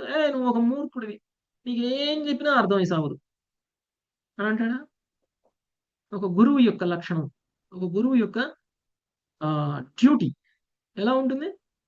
మళ్ళీ కూర్చోబెట్టి నీకు అర్థం కాలేదా, రా నేను చెప్తా. ఇలాంటి విషయాలు అడిగితే ఇంకా ఉత్సాహం పెరుగుతుంది చెప్పే గురువులో. నాకు అర్థం కాలేదు, కొన్ని మళ్ళీ ఒకసారి చెప్పండి అని అన్నారు అనుకోండి. మామూలుగానే మనం చెప్తా అంటే వింటాని వచ్చి కూర్చునే వాళ్ళే దొరకరు. ఒక వ్యక్తి నువ్వు చెప్పింది నాకు అర్థం కాలేదు మళ్ళీ ఒకసారి చెప్పు అంటే అనుదురుకొని మరీ చెప్పేస్తాం. కాదే మాతాజీ, నిర్మోహంగా మాతాజీ, స్వప్న మాతాజీ. ఎస్ ప్రభు, ఎస్ ప్రభు, ఎగ్జాక్ట్లీ కరెక్ట్ ప్రభు మీరు చెప్పింది. సో, ఇప్పుడు నేను చెప్తే వీడు మారిపోతాడు, ఇప్పుడు నేను చెప్తే మారిపోతాడు. ఓకే, అలానే నారదుడు దక్షుడు యొక్క పుత్రుల్ని ఎలా మార్చాడో మనం చూసాం. క్షణం చాలు. వాల్మీకిని మార్చింది నారదుడే, మృగారిని మార్చింది నారదుడే, ధ్రువుణ్ణి మార్చింది నారదుడే, ప్రహ్లాదుని మార్చింది నారదుడే, ప్రాచీన బర్హిని మార్చింది నారదుడే. శ్రీమద్ భాగవతంలో నారదుడి యొక్క పాత్ర చాలా చాలా గొప్పది, చాలా చాలా ముఖ్యమైనది. నారదుడు లేకపోతే ఇంతమంది భక్తులే లేరు. ఈ రోజు మనం అందరం భక్తిలో కూడా వచ్చేవాళ్ళం కాదు నారదుడే లేకపోతే. అలాంటి ఒక గొప్ప క్యారెక్టర్ నారదుడు. సో అర్థం కాలేదు అని చెప్పడానికి కారణం ఏమిటో నారదుడికి తెలుసు. కారణం, అరే ఈ వ్యక్తికి ఒకసారి చెప్తే అర్థం కాదు, వీడికి ఆ లిమిటేషన్ ఉంది. కారణం గుణాల యొక్క ప్రభావం ఉంది. మనం కూడా టీచర్స్, ఎంతమంది టీచర్స్ ఉన్నారు ఇందులో? ఉండొచ్చు. మీ అందరికీ స్టూడెంట్స్ ఉంటారు. అందరు స్టూడెంట్స్ ఒకసారి చెప్పగానే అర్థం చేసుకుంటారా? చేసుకోరు. అర్థం కాని స్టూడెంట్ నాకు అర్థం కాలేదు అని చెప్తే మనం ఏం చేస్తాం? రామ్మ నాతో కూర్చో, ఒక గంట క్లాస్ అయిపోయిన తర్వాత నీకు ఎక్కడ అర్థం కాలేదో నాకు చెప్పు, నీకు ఎందుకు అర్థం కాలేదో నాకు చెప్పు, నేను నీకు ఎక్స్ప్లెయిన్ చేస్తాను అని చెప్తాం టీచర్స్. ఎందుకు? అరే నేను చెప్పిన విషయం నా శిష్యుడికి అర్థం కావాలి అనేటువంటి భావన గురువులో కూడా ఉంటుంది. ఆ గురువు ఎలా అయినా సరే వాడి మెదడులోకి అది ఎక్కించాలి, అప్పుడు వాడు పాస్ అవుతాడు. ఇప్పుడు ఆధ్యాత్మిక విషయాన్ని ఎక్కిస్తున్నాడు, అప్పుడు వీడు పాస్ అవుతాడు. ప్రాచీన బరి పాస్ అవ్వాలి. పాస్ అవడం అంటే ముక్తిని పొందే స్థితికి రావాలి. లేదు అంటే చెప్పిన కథ అంతా వృధా. ఇక రాబోయే శ్లోకాల్లో నారదుడు చెప్పేటువంటి విషయాలన్నీ మనం ఇప్పటి వరకు 27, 26, 25, 26, 27, 28 అధ్యాయాలలో ఏదైతే నారదుడు చెప్పినటువంటి ప్రాచీన బర్హి స్టోరీ ఉందో దాన్నే వివరణగా మళ్ళీ చెప్తాడు. అర్థం కాలేదు, అసలు పురంజనుడు అని చెప్పాడు అక్కడ. ఎవరు పురంజనుడు తెలియదు. పురంజనుడికి భార్య ఉంది, ఆయన పేరు పురంజని అని చెప్పాడు. ఎవరు పురంజని అర్థం కాల. ఒక పురంజనుడు ఒక పురంజని పెళ్లి చేసుకుంటే నాకేంటి అర్థం కాల. దాంట్లోంచి నేనేం తెలుసుకోవాలి అర్థం కాల. పురంజనుడికి ఉన్నటువంటి పిల్లలు, బంధుమిత్రులు, ఎవరో అజ్ఞాత వ్యక్తి మిత్రుడు అని అన్నావు. ఎవరు ఆ మిత్రుడు? ఎందుకు చెప్పావు ఆయన గురించి? ఎందుకు పురంజనుడి గురించి చెప్పావు? ఓకే, పురంజనుడు మరణించాడు, వైదర్భిగా మళ్ళీ పుట్టాడు అని అన్నావు. మళ్ళీ వైదర్భిగా పుట్టి ఏంటి అసలు ఈ కథ ఏంటి, ఈ యొక్క దృష్టం ఏమిటి అనేటువంటిదే అర్థం కాలేదు రచన పనికి. అందుకనే కొంచెం విపులంగా నవద్వారాలు అన్నారు. ఏంటి నవద్వారాలు? ఒక్కొక్క గేట్లో నుంచి పోయి ఎంజాయ్ చేసి రావడం ఏంటి? యాక్చువల్గా మన అదృష్టం ఏంటంటే, మనందరి అదృష్టం ఏంటంటే, మనం కేవలం శ్లోకాన్ని మాత్రమే చదవలేదు, శ్లోకం యొక్క తాత్పర్యం మాత్రమే చదవలేదు, మనం భాష్యం కూడా చదివాం. అందుకని మనకు అర్థమైంది. పాపం ప్రాచీన బర్హికి ఎందుకు అర్థం కాలేదంటే, తను విన్నది కేవలం తాత్పర్యం మాత్రమే, భాష్యం కాదు. అర్థమైందా? ఎందుకు మనం అందరం అనుకుంటే అరే పురంజనుడు ఒక మూర్ఖుడు, వాడికి ఎందుకు అర్థం కాలేదు అని. మనం భాష్యం చదవకపోతే మనం కూడా మూర్ఖులమే. పురంజనుడు కథ అంతా విని మనం కూడా ప్రాచీన బర్హి స్థితిలోనే ఉంటాం. అవునా కదా? ప్రాచీన బర్హి ఏ విధంగా నాకు అర్థం కాలేదు అన్నాడో మనకు కూడా అర్థం కాదు. మనకి ప్రభుపాదుల వారు ఒక్కొక్క పదాన్ని ఎక్స్ప్లెయిన్ చేస్తే అసలు పురంజనుడు అంటే ఏంటి, పురంజనుడు పక్కన ఉన్నటువంటి పరమాత్మని ఎలా మనం అర్థం చేసుకోవాలి, పురంజని ఎవరు, చండవేగుడు ఎవడు, కాలకన్య ఎవరు, ఇవన్నీ మనకి ప్రభుపాదుల వారు ఆ ప్రాణవాయువు 5 తలల పాము ఎవరు, ఏమిటి, ఈ విషయాలన్నీ మనకి ప్రభుపాదుల వారు భాష్యంలో ఎక్స్ప్లెయిన్ చేశారు కాబట్టి మనకు అర్థమైంది. శ్లోకంలో ఎక్స్ప్లెయిన్ చేస్తే అర్థం కాల మనకి. అంటే ఇప్పుడు ప్రాచీన బర్హికి ఎందుకు అర్థం కాలేదు అని అంటే నారదుడు భాష్యం చెప్పలేదు కాబట్టి అర్థం కాలేదు. ఇప్పుడు చెప్పిన కథకి భాష్యం 29వ అధ్యాయం. ఓకే, 29వ అధ్యాయంలో నారదుడు చెప్తున్నటువంటి విషయం ఏదైతే ఉందో అది ప్రాచీన బర్హికి 28వ అధ్యాయం వరకు చెప్పినటువంటి కథ ఏదైతే ఉందో ఆ కథ యొక్క భాష్యం. ఆ తర్వాత అర్థమవుతుంది పురంజనుడు మనకు అర్థమైనట్టు. ఓకే, సో ఇప్పుడు నారదుడు ఏం చెప్తున్నారో చూద్దాం.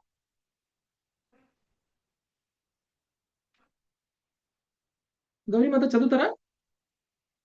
బుక్ ఉందా? ఎవరి దగ్గర బుక్ ఉందో హ్యాండ్ రైజ్ చేయండి మాతాజీస్. దగ్గర బుక్ లేదు ప్రభు, కాకినాడలో ఉండిపోయింది. ఎవరి దగ్గర బుక్ ఉందో హ్యాండ్ రైజ్ చేయండి. ఓకే, లక్ష్మీ మాతాజీ. శ్రీ నారద ఉవాచ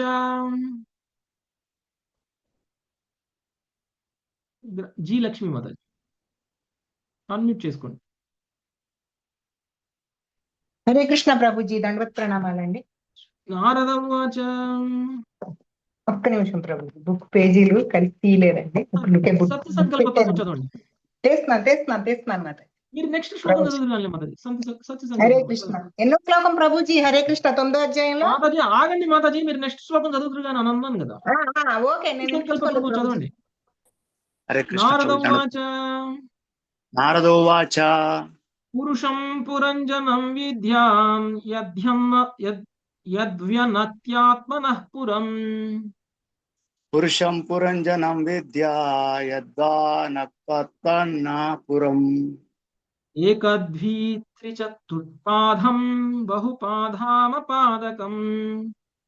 ఏకాద్విజాత్రిచ పుష్పాదం బహుపాదం పాదకం. నారదముని పలికెను, జీవుడు పురంజనుడు తన ధర్మానుసారమే ఏకపాదము, ద్విపాదము, త్రిపాదము, చతుర్పాదము, బహుపాదము లేదా పాదరహితమగు వివిధ దేహములను పొందుచుండును. నామమాత్ర భోక్తగా జీవుడు ఈ నానావిధ దేహములను పొందుచు పురంజనుడు అనబడును. హరే కృష్ణ. హరే కృష్ణ. సో ఇక ముఖ్యమైనటువంటి విషయం ఏమిటి అని అంటే ఇప్పటి వరకు నేను చెప్పిన కథలో పురంజనుడు అంటే ఎవరు అనేటువంటి విషయాన్ని చెప్తున్నారు. పురంజనుడు అంటే ఎవరో కాదు, ఆయన కేవలం జీవుడు. ఆ జీవుడు తన కర్మల అనుసారము ఏకపాద, ద్విపాద, త్రిపాద, చతుష్పాద శరీరాలను పొందుతూ ఉంటాడు. సో ఈ కథలో మనకి చెప్పబడినటువంటి పురంజనుడు ఏ శరీరాన్ని పొందాడు? ద్విపాదం. ఓకే, 2 పాదాలు ఉన్నటువంటి. కొంతమందికి ఒక పాదం ఉంటుంది, కొంతమందికి 2 కాళ్ళు ఉంటాయి, కొంతమందికి 3 కాళ్ళు ఉంటాయి, కొంతమందికి 4 కాళ్ళు ఉంటాయి. మనకి ఎన్ని కాళ్ళు ఉన్నాయి అనే దాన్ని బట్టి మనం మనుషులమా కాదా, మనం జంతువులమా కాదా అనేటువంటి విషయం మనకు అర్థమవుతుంది. నీళ్ళల్లో ఒక పాదం కూడా లేని వాళ్ళు కూడా ఉంటారు, నీళ్ళలో ఉన్నాయి. ఓకే, సరీసృపాలు, పాములు, అంటే ఇన్ని రకాల శరీరాలు ఉన్నాయి. ఎవరు ఏ శరీరం తీసుకోవాలి అంటే జీవుడు ఏ శరీరం తీసుకోవాలి అనేటువంటి దేని మీద ఆధారపడి ఉంటుంది? నామమాత్ర భోక్తగా జీవుడు నానా విధాలైనటువంటి దేహాలను పొందుతూ పురంజనుడు అనబడును. ఏ జీవుడైతే అనేక దేహాలను పొందుతూ భౌతికంగా ఉంటాడో అలాంటి వ్యక్తిని పురంజనుడు అని అంటారు. బాగా భోగించాలి అనేటువంటి కోరిక ఉన్నటువంటి వ్యక్తి మనిషి జీవితాన్ని పొందుతాడు. ఓకే, అది 3వ శ్లోకంలో చెప్పబడింది. లక్ష్మీమాత చదవండి 3వ శ్లోకం. యో విజ్ఞాత హృతస్తస్య పురుషస్య సకేశ్వర. హరే కృష్ణ ప్రభుజీ, దండవత్ ప్రణామాలు. యో విజ్ఞాత హృతస్తస్య పురుషస్య సకేశ్వరః. యన్న విజ్ఞాయతే పుంభిర్నామభిర్వా క్రియాగుణై. యన్న విజ్ఞాయతే పుంభిర్నామభిర్వా క్రియాగుణై. అవిజ్ఞాతుడని నేను వర్ణించిన వ్యక్తియే జీవుని యొక్క ప్రభువు మరియు నిత్య స్నేహితుడగు దేవదేవుడు. భౌతికమగు నామములు, కర్మలు లేదా గుణములచే జీవులు భగవానుని ఎరుగజాలరు. కనుక అతడు బద్ధ జీవునికి ఎప్పటికీ అవిజ్ఞాతునిగానే మిగిలి ఉండును. హరే కృష్ణ. ధన్యవాదాలు ప్రభుజీ. సో కథ చెప్పినప్పుడు పురంజనుడు అని చెప్పారు. ఆ తర్వాత పురంజనుడికి ఒక మిత్రుడు ఉన్నాడు, శ్రేయోభిలాషి ఉన్నాడు. ఆ శ్రేయోభిలాషి అవిజ్ఞాత అనేటువంటి విషయాన్ని చెప్పారు. అవిజ్ఞాత అంటే ఏంటి? పక్కనే ఉన్నా తెలుసుకోలేకపోవడం, తెలుసుకోబడినటువంటి వాడు. కనపడుతున్నాడు, మిత్రుడిలా ఉన్నాడు, శ్రేయోభిలాషిలా ఉన్నాడు, కానీ మనం చూడలేకపోతున్నాం. అతడు అవిజ్ఞాత.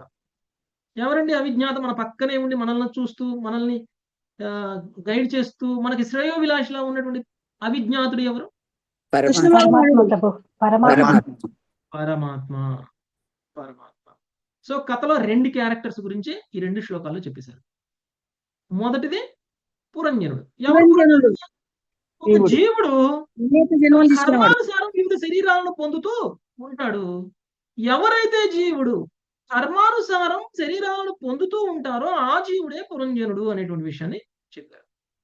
రెండవది, ఈ పురంజనుడు శరీరాలను పొందడానికి తిరిగేటువంటి ప్రక్రియలో తనకి ఒక స్నేహితుడు, శ్రేయోభిలాషి కూడా ఉన్నాడు. ఆయన అవిజ్ఞాతుడు. అవిజ్ఞాతుడు అంటే కళ్ళకి కనపడనటువంటి వాడు, తెలుసుకోలేనటువంటి వాడు అని అర్థం. మనం కృష్ణుడు ఏమంటాం? అధోక్షజుడు అని అంటాం. అంటే ఏంటి అధోక్షజుడు అంటే? భౌతికమైనటువంటి కళ్ళకి కనపడని వాడు, భౌతికమైనటువంటి కళ్ళకి కనపడని వాడు అధోక్షజుడు. ఎందుకు మనము ఈ పరమాత్మను తెలుసుకోలేకపోతున్నాము అని అంటే, మనకున్నటువంటి భౌతికమైనటువంటి కల్మషాల కారణంగా మనం తెలుసుకోలేకపోతున్నాం. మనకున్నటువంటి భౌతిక గుణాల యొక్క ప్రభావం కారణంగా తెలుసుకోలేకపోతున్నాం. ఎవరైతే పరమాత్మని తెలుసుకోలేరో, మన పక్కనే ఉన్నటువంటి శ్రేయోభిలాషిని మనం తెలుసుకోలేమో, ఆ వ్యక్తి భౌతికంగా శరీరాలు మారుస్తూ మారుస్తూ ఉంటాడు, బద్ధజీవుడుగా. కేవలం బద్ధజీవుడు మాత్రమే పరమాత్మ యొక్క ఉనికిని అర్థం చేసుకోరు. ముక్త జీవుడికి పరమాత్మ యొక్క ఉనికి అర్థమవుతుంది. గురువులకి పరమాత్మ యొక్క ఉనికి అర్థమవుతుంది. ముక్త జీవుడికి అర్థమవుతుంది, కానీ బద్ధ జీవుడికి అర్థం కాదు. భౌతిక విశ్వంలో బంధింపబడడానికి కారణమే మనం పరమాత్మను మర్చిపోవడం, భగవంతుడిని మర్చిపోవడం. మన శ్రేయోభిలాషి చెప్పినటువంటి మాటల్ని వినకుండా ఎవరో శత్రువు చెప్పినటువంటి మాటల్ని వింటాం మనం. శత్రువులే, మన చుట్టూ ఉన్నటువంటి వాళ్ళందరూ శత్రువులే. కేవలం మన శ్రేయోభిలాషి ఎవరు అంటే మన హృదయంలోనే మనతో పాటే ఉన్నటువంటి పరమాత్మ. చెప్పండి, శత్రువు సలహా విన్నవాడు బాగుపడతారా? మిత్రుడి సలహా విన్నవాడు బాగుపడతాడా? మిత్రుడు ప్రభుజీ. ఎంతమంది మిత్రుడి సలహా వింటున్నారు? అదే నేను మీరు పరమాత్మ చెప్పేది అన్నారు, మాకు అంత ప్యూరిటీ లేదు, మాకు వినాలని ఉంది, కానీ పరమాత్మ కనపడట్లేదు, వినపడట్లేదు, మేము ఎలా వినాలి? ఏదో మమ్మల్ని తిట్టేస్తున్నారు మేము వింటలేదు అని, కానీ వినాలనే ఉంది, కానీ వినపడి సావట్లేదే, ఏం చేయాలి? అందుకనే భగవంతుడు కేవలం పరమాత్మగానే విస్తరించలేదు, గురువుగా కూడా విస్తరించారు. అందుకనే పరమాత్మని మనము చైత్ర గురువు అంటాం. పరమాత్మను మనము చైత్ర గురువు అంటాం. అందరికీ చైత్ర గురువు యొక్క మాటలు వినపడే స్థాయిలో మనం లేము కాబట్టి స్వయంగా భగవంతుడు ఒక ఆధ్యాత్మికమైనటువంటి గురువుగా ప్రకటమయ్యి చైత్ర గురువు చెప్పే సందేశాన్ని దీక్షా గురువు ద్వారా అందిస్తున్నారు. No difference. పరమాత్మ చెప్పే ఇన్స్ట్రక్షన్ కి ఆధ్యాత్మిక గురువు చెప్పే ఇన్స్ట్రక్షన్ కి తేడా లేదు. కనీసంగా ఆధ్యాత్మిక గురువు అయితే మన కళ్ళకు కనపడతారు కదండి. ఆధ్యాత్మిక గురువు చెప్పినటువంటి మాటలు అయితే వినొచ్చు కదా. అది విన్నా బాగుపడతాం కదా. వంకలొద్దు, పరమాత్మ కనపడట్లేదు, పరమాత్మ వినపడట్లేదు, వంకలొద్దు. భగవంతుడు అన్ని రకాల ఏర్పాట్లు చేశారు మనకి. మనల్ని తిరిగి తన లోకానికి తీసుకువెళ్ళడానికి అన్ని రకాల ఏర్పాట్లు చేశాడు. అందుకనే ఆయన్ని శ్రేయోభిలాషి అన్నారు. మీరు మీ పిల్లల్ని హాస్టల్కి పంపిస్తే హాస్టల్లో అన్ని సౌకర్యాలు బాగున్నాయా లేదా? మెస్ బాగుందా లేదా? పడుకోవడానికి బెడ్ ఉందా లేదా? బెడ్షీట్ ఉందా లేదా? పిల్లో ఉందా లేదా? కబ్బోర్డ్ ఉందా లేదా? బట్టలు సరిగా పెట్టుకుంటున్నాడా లేదా? అక్కడ ఇస్త్రీ పెట్టే వాళ్ళు ఉన్నారా లేదా? తిండి పెట్టే వాళ్ళు ఉన్నారా లేదా? ఫుడ్ సరిగా పెడుతున్నారా లేదా?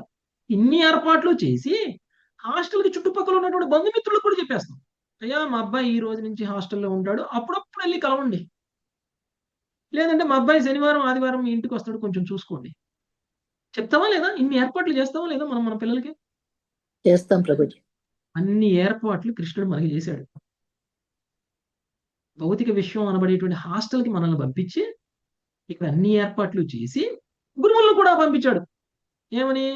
అరే నా కొడుకుని నేను ఇక్కడికి పంపించాను, వాడు దారి తప్పుతాడేమో, అప్పుడప్పుడు కాస్త చూస్తూ ఉండు, అప్పుడప్పుడు కాస్త వాడిని ఒక నెత్తి మీద ఒక ముట్టికాయ అప్పుడు మళ్ళీ దారిలోకి వస్తాడు అని గురువుని కూడా పెట్టాడు. కానీ మనం ఏం చేస్తున్నాము?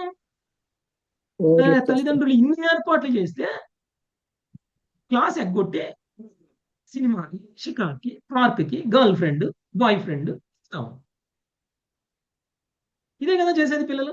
కాలేజీకి వెళ్ళిన పిల్లలు, స్కూల్కి వెళ్ళే పిల్లలు. మనం కూడా ఈ లోకంలోకి వచ్చిన మనము భగవంతుడు ఇన్ని ఏర్పాట్లు మనకి ఇన్ని ఎందుకు చేశాడు? చదువుకొని శుభ్రంగా గొప్పగా సాధన చేసి ఆధ్యాత్మికంగా పరిణమించాలని చేశారు. అది మర్చిపోయి తండ్రిని మర్చిపోయాము, టీచర్లను మర్చిపోయాము, కాలేజీ మర్చిపోయాము. చిరంజీవి కొత్త సినిమా రిలీజ్ అవ్వగానే ఫస్ట్ రోజు ఫస్ట్ టికెట్ నాకే రావాలి. ఓకే, ఎక్కడైనా డ్యాన్స్ షో జరుగుతుంటే నేను వెళ్ళాలి, ఫస్ట్ రోలో కూర్చోవాలి. అందరూ కలిసి ఎక్కడైనా బార్కి వెళ్తే నేను కూడా వెళ్ళాలి, వాళ్ళతో పాటు నేను తాగాలి. ఇదే చేస్తాం, ఇదే మనం చేస్తాం. Sense enjoyment. ఓకే, భౌతికంగా పూర్తిగా ఉండిపోయినటువంటి వ్యక్తులు తండ్రి మాట విడనటువంటి పుత్రుల్లా భగవంతుడు మనకు అన్ని ఏర్పాట్లు చేస్తే మనం వాటన్నిటిని కూడా కాలుతో తన్నేస్తున్నాం.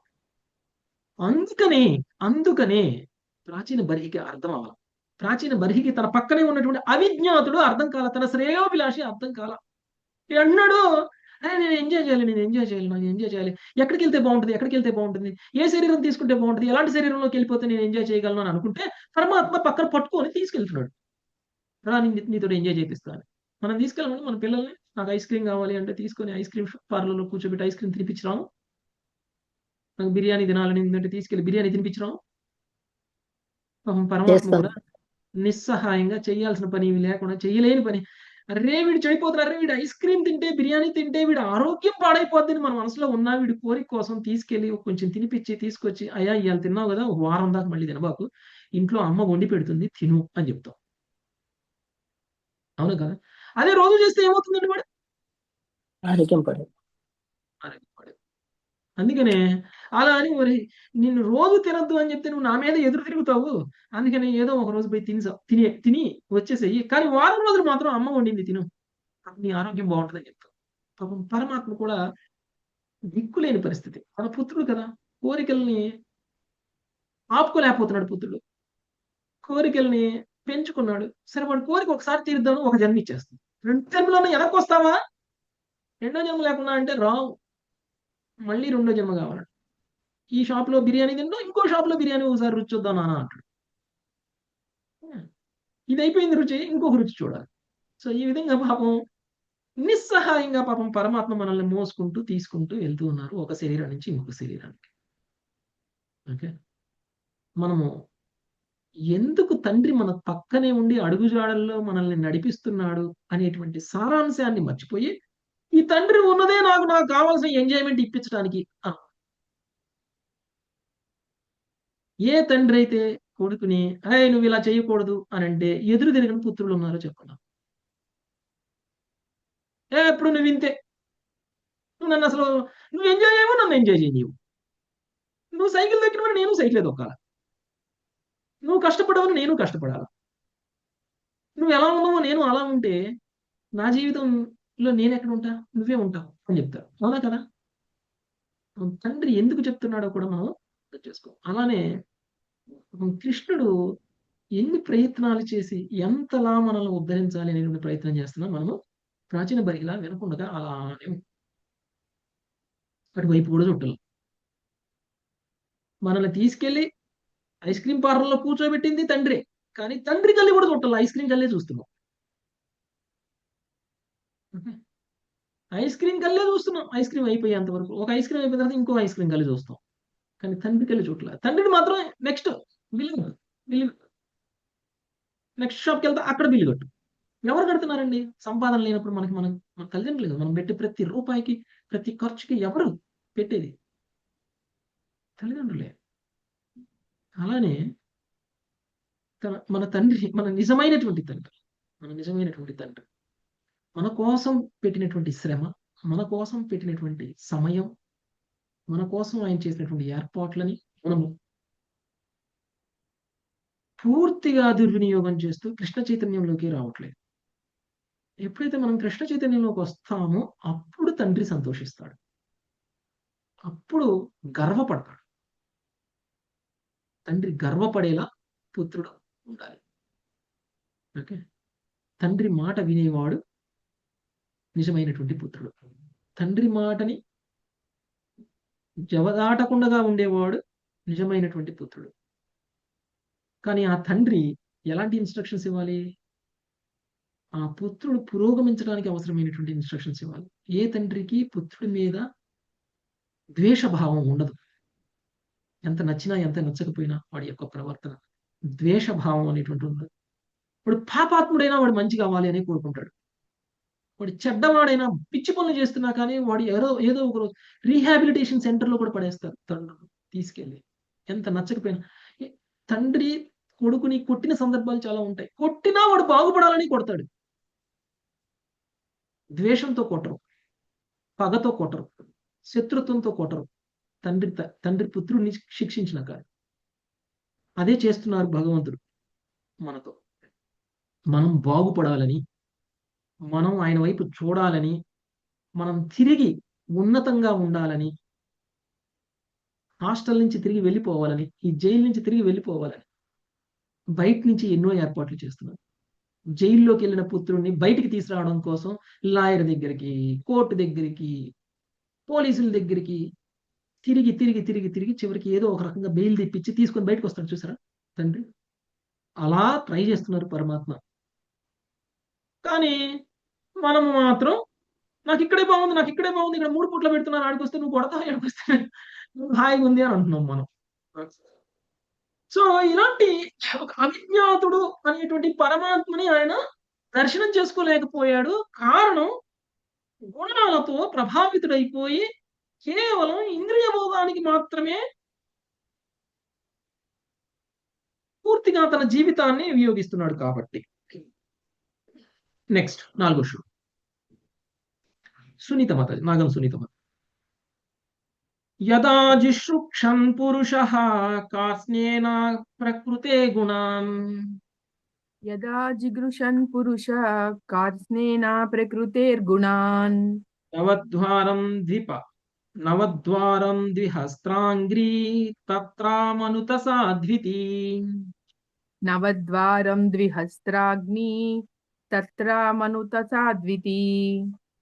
జీవుడు ప్రకృతి గుణములను సమగ్రముగా భోగింపగోరినప్పుడు అనేక రూపములలో 9 ద్వారములు, 2 హస్తములు, 2 పాదములు కలిగిన రూపముని అంగీకరింప ఇష్టపడును. ఆ విధముగా అతడు మానవుడు లేదా దేవతా రూపమును పొందగోరును. హరే కృష్ణ ప్రభు. జీవుడికి శరీరం లేదు, కానీ భోగించాలి అనేటువంటి కోరిక ఉంది. పురంజనుడు వెతుకున్నాడు, ఎక్కడికి వెళ్ళాలి, నేను ఎలాంటి ప్రదేశంలో ఉండాలి, ఎక్కడ ఉంటే నాకు అన్ని సౌకర్యాలు ఉంటాయి, ఏ విధంగా నేను ఎంజాయ్ చేయవచ్చు, నేను ఎంజాయ్ చేయడానికి అనుకూలంగా ఉండేటువంటి శరీరం ఏమిటి అని వెతుకుతూ ఉన్నాడు పరమాత్మతో కూడి. పరమాత్మ నిరంతరం మనతో ఉంటారు, వెతుకుతూ ఉన్నాడు.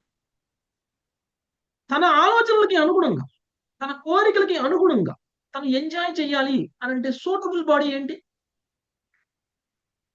ఇంతకుముందు చెప్పుకున్నాం మనం, ఏకపాద, ద్విపాద, త్రిపాద, చతుష్పాద, అన్ని రకాల పాదాలు, బహుపాద.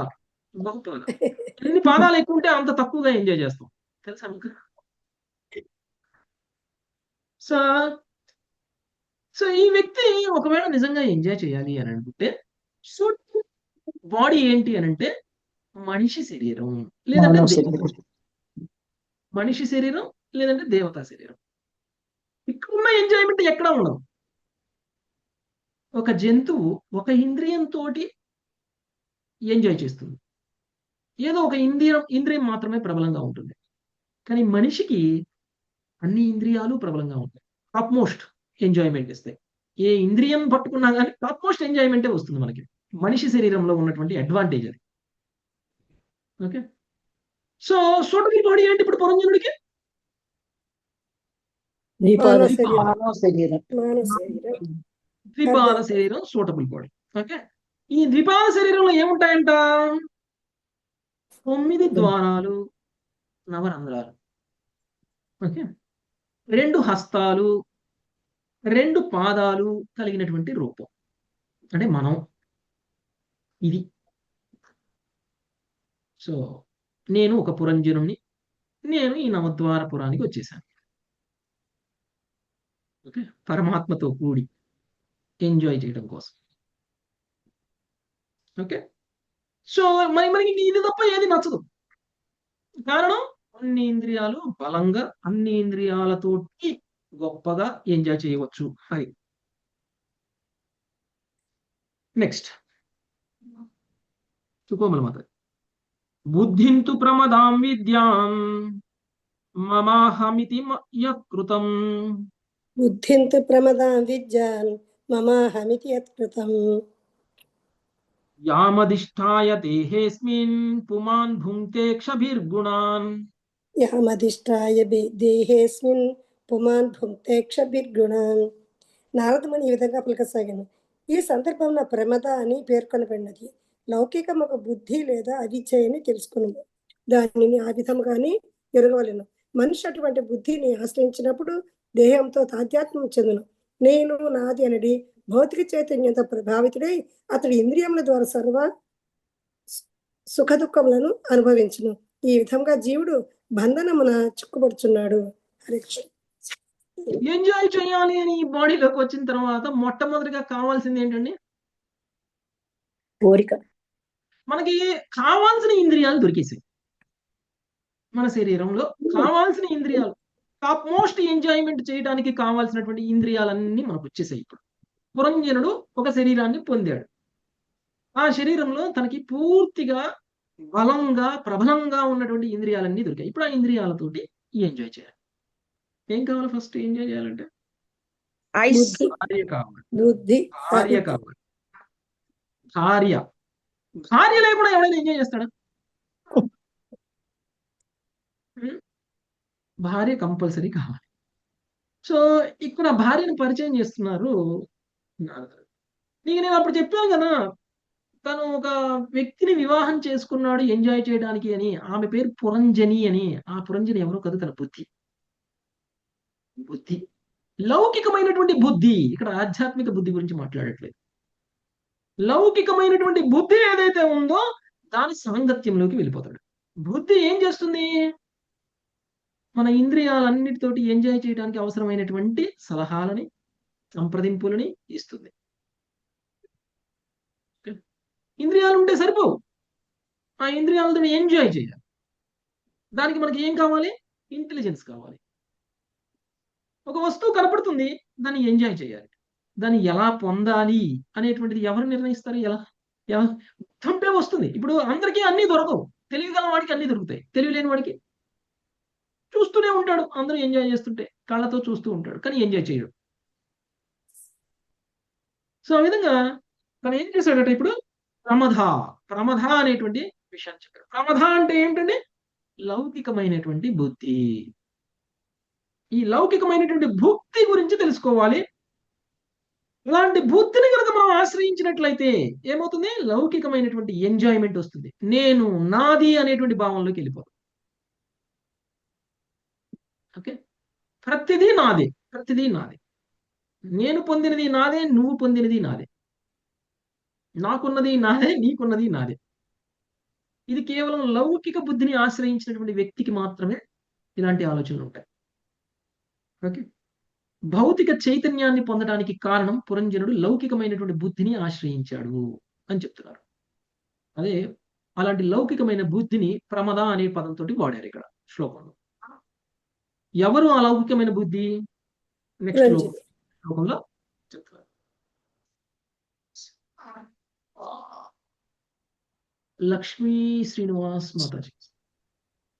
సఖాయ ఇంద్రియాగణ జ్ఞానం కర్మ చ యత్కృతం. హరే కృష్ణ ప్రభుజీ. సఖాయ ఇంద్రియగణ జ్ఞానం కర్మ చ యత్కృతం. సఖ్యస్తద్ధృత్తయః ప్రాణః పంచవృత్తిర్యతోరగః.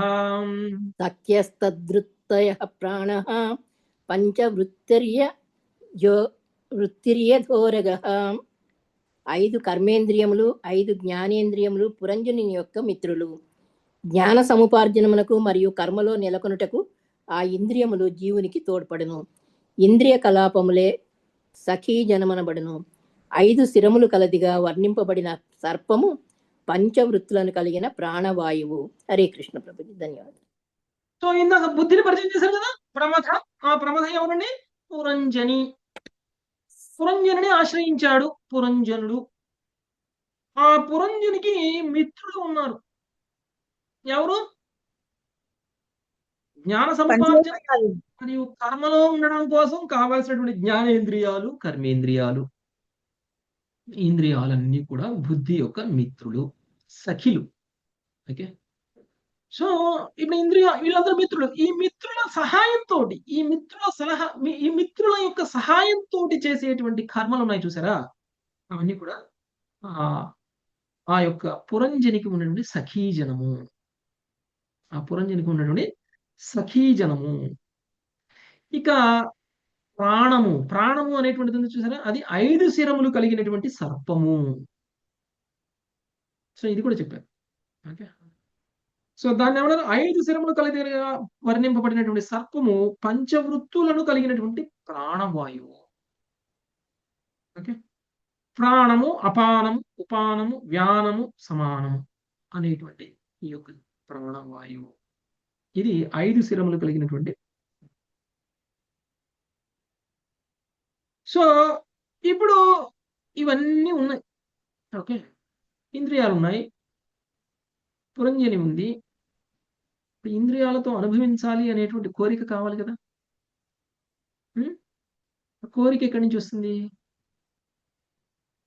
కోరిక ఎక్కడి నుంచి వస్తుంది? మనస్సు నుంచి. చూద్దాం. సో జననీ మాతాజీ, బృహద్బలం మనోవిద్యా ఉభయేంద్రియ నాయకం. హరే కృష్ణ ప్రభుజీ. బృహద్బలం మనోవిద్యా ఉభయేంద్రియ నాయకం. పాంచాల పంచ విషయా యన్మధ్యే నవఖం పురం. పంచాల పంచ విషయా యన్మధ్యే నవఖం పురం. ఇతర సేవకులకు నాయకుడైనట్టి 11వ సేవకుడు మనస్సని ఎరుగుము. జ్ఞానేంద్రియములు కర్మేంద్రియములు రెండింటికి అతడు నాయకుడు. పంచాల రాజ్యమే 5 ఇంద్రియార్థములు భోగింపబడు స్థానము. ఆ పంచాల రాజ్యము నందే నవద్వారములు కలిగిన దేహమనడి పురము కలదు. ధన్యవాదాలు ప్రభుజీ. హరే కృష్ణ. నవద్వారపురానికి పురంజనుడు వచ్చాడు అని చెప్తున్నాడు. ఆ నవద్వారపురం ఎక్కడుందంట?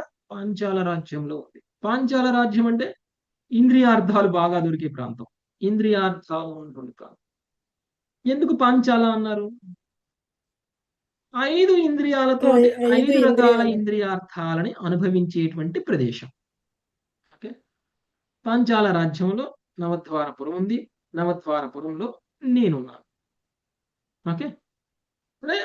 ఈ 5 రకాల ఇంద్రియార్థాలని అనుభవించడం కోసం అయితే ఒక నాయకుడు కావాలి, ఒక లీడర్ కావాలి. ఒక లీడర్ లేకుండా ఏమవుతుందండి? ఒక లీడర్ లేకపోతే ఏమవుతుంది? డైరెక్షన్ ఉండదు. ఓకే. ఎవరికి వారే ఒకే బాట పైన నడవలేరు. ఒక బాట మీద నడవలేరు. ఆ నాయకుడు ఎవరండి? శ్రీకృష్ణ భగవానుడు. మూలమైనటువంటి మనస్సు. ప్రతి ఇంద్రియంతో నేను ఏ విధంగా ఎంజాయ్ చేయవచ్చు అనేటువంటి కోరికని మూలంగా ఉండేటువంటి ఒక మనస్సు అనేటువంటిది ఇప్పుడు చెప్పబడినటువంటి ఇంద్రియాలన్నిటికీ కూడా లీడర్. పురంజని యొక్క స్నేహితులందరికీ ఒక లీడర్ ఉంది. బుద్ధికి ఉన్నటువంటి స్నేహితులందరూ కూడా ఇంద్రియాలైతే ఈ ఇంద్రియాలన్నిటికీ కూడా ఒక లీడర్ మనస్సు. సో ఇప్పుడు చెప్పండి, పురంజనికి ఎంతమంది స్నేహితులు ఉన్నారు? 6. 5 కర్మేంద్రియాలు, 5 ఇంద్రియాలు, 10 కర్మేంద్రియాలు, 5 జ్ఞానేంద్రియాలు, మనస్సు 10 మంది స్నేహితులు ఉన్నారు. ఈ 10 మంది స్నేహితులతో 11వ వాడిని ఒకటి నియమించింది. ఎవరు ఆ 11వ వాళ్ళు? మనస్సు. ఆ 11వ మనస్సు ఈ 10 మంది స్నేహితులకి లీడర్ తప్పుదో పట్టిస్తుంది. తప్పుదోవ పట్టిస్తుంది. ఓకే, తప్పుదోవ మంచిదోవ ఏదో ఒక దోవ పట్టిస్తుంది. ఓకే, సో అంటే అది ఏం చెప్తే అది, ఏం కావాలంటే అది, ఎటు పోవాలంటే అటు. ఓకే, ఈ లీడరు మనసు. సో ఈ విధంగా పాంచాల రాజ్యం ఏర్పాటైంది. మన ఎంజాయ్మెంట్ కోసం భగవంతుడు పాంచాల రాజ్యాన్ని ఏర్పాటు చేశారు. సో మన కోరికలన్నిటికీ కూడా కేంద్ర స్థానం మనస్సు. నెక్స్ట్ 8వ శ్లోకం, రోజా మాతాజీ. అక్షిణీ నాసికే కర్ణౌ ముఖం శిష్ణుగు దావితి. అక్షిణీ నాసికే కర్ణౌ ముఖం శిష్ణ గుదావిది. ద్వే ద్వే ద్వారౌ బహిర్యాతి యస్తద్ ఇంద్రియ సంయుతః. ద్వే ద్వే ద్వారౌ బహిర్యాతి యస్తింద్రియ సంయుతః. నయనములు, నాసికారంధ్రములు, కర్ణములు అనేటి జఠద్వారములు ఒక చోట స్థిరమై ఉన్నవి. నోరు, శిష్ణము, గుదము అనునవి కూడా ఇతర ద్వారములు. ఈ నవద్వారములు కలిగిన దేహమునందు ఉంచబడిన జీవుడు భౌతిక జగత్తునందు వర్తించుచు రూపరసాది ఇంద్రియార్థములను అనుభవించును. హరే కృష్ణ ప్రభు. ధన్యవాదాలు. నయనాలు, నాసికారంధ్రములు, కర్ణములు అనే జంట ద్వారములు ఇవన్నీ కూడా రెండుగా ఉన్నాయి. కళ్ళు 2, ముక్కులు 2, చెవులు 2. జంట ద్వారాలు అంటే ఎన్నైనా ఇప్పటికి 3 6 ద్వారం. నవద్వారపురం అని చెప్పాం కదా, నవద్వారాలను ఎక్స్ప్లెయిన్ చేస్తున్నారు. ఓకే, ఎవరి నవద్వారాలు మళ్ళీ మనకి డౌట్ రాకూడదు. ఎందుకంటే ప్రాచీన తల్లికి పాపం నవద్వారాలు అని చెప్తే అర్థం కాదు, నవద్వారపురం అంటే అర్థం కాదు. అందుకని ఇక్కడ ఎక్స్ప్లెయిన్ చేస్తున్నారు. ఓకే, నయనములు, నాసికారంధ్రములు, కర్ణములు అంటే జంట ద్వారములు ఒక చోట స్థితమై ఉన్నవి, అంటే ఒక ముఖంలో ఉన్నాయి అన్నమాట ఇవన్నీ.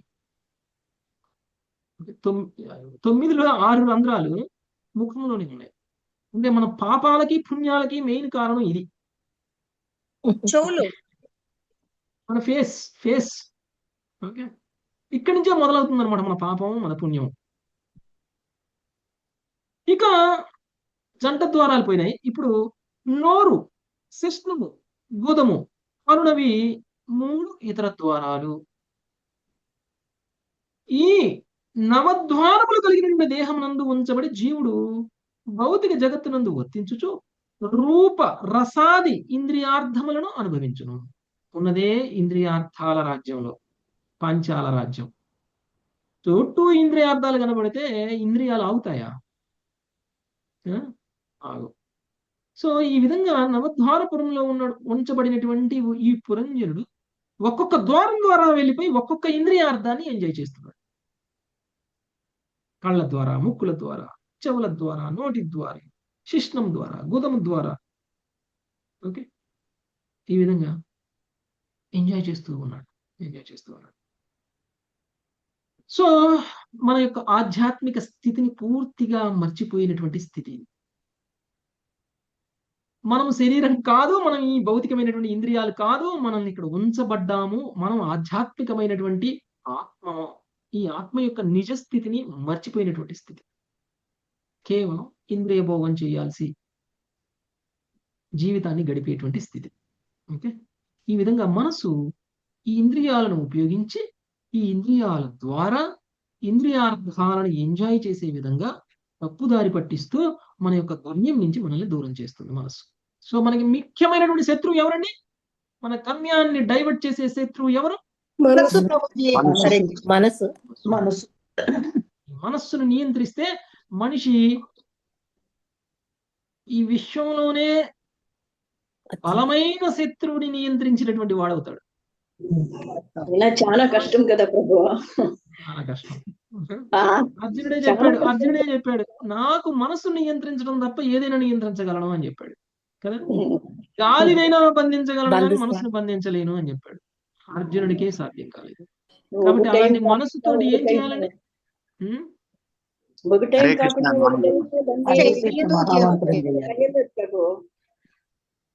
కృష్ణ చైతన్యంలో కనుక మనసును ఉంచగలిగితే ఇంద్రియాలు ఆటోమేటిక్ గా నియంత్రింపబడతాయి.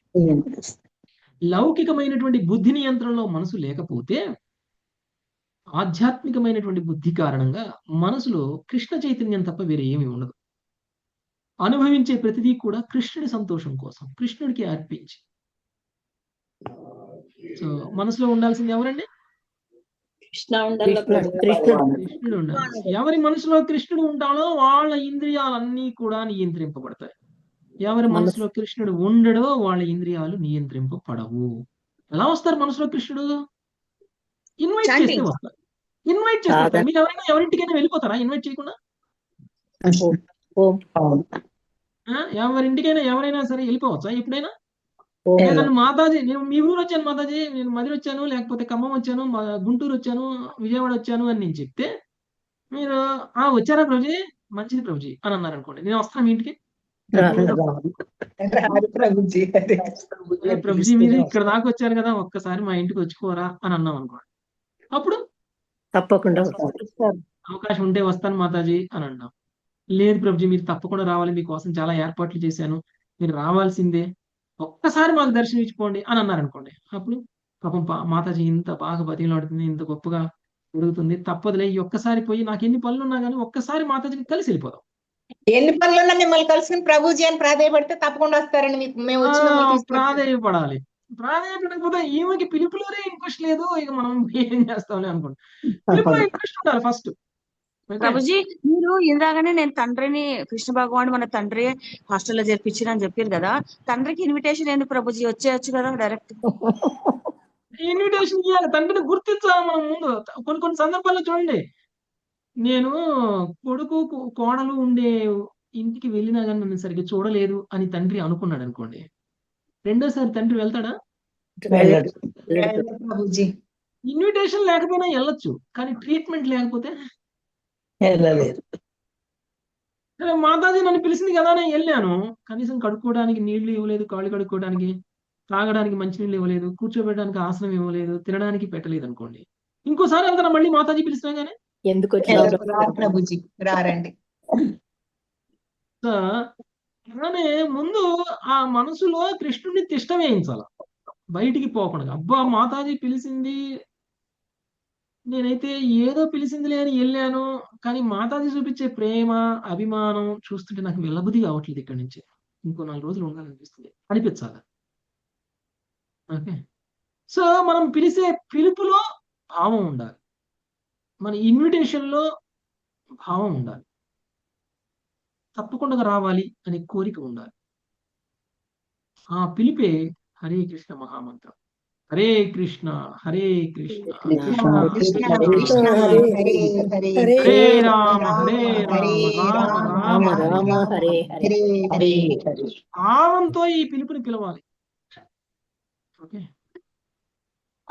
కలికాలే నామరూపే కృష్ణ అవతారం.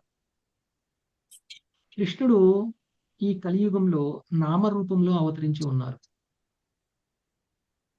ఆ నామరూపంలో అవతరించినటువంటి కృష్ణుని హృదయంలోకి తీసుకువెళ్ళాలి, మనసులోకి తీసుకువెళ్ళాలి అని అంటే భావంతో బిగ్గరగా చెవల ద్వారా తీసుకెళ్ళాలి శబ్దాన్ని.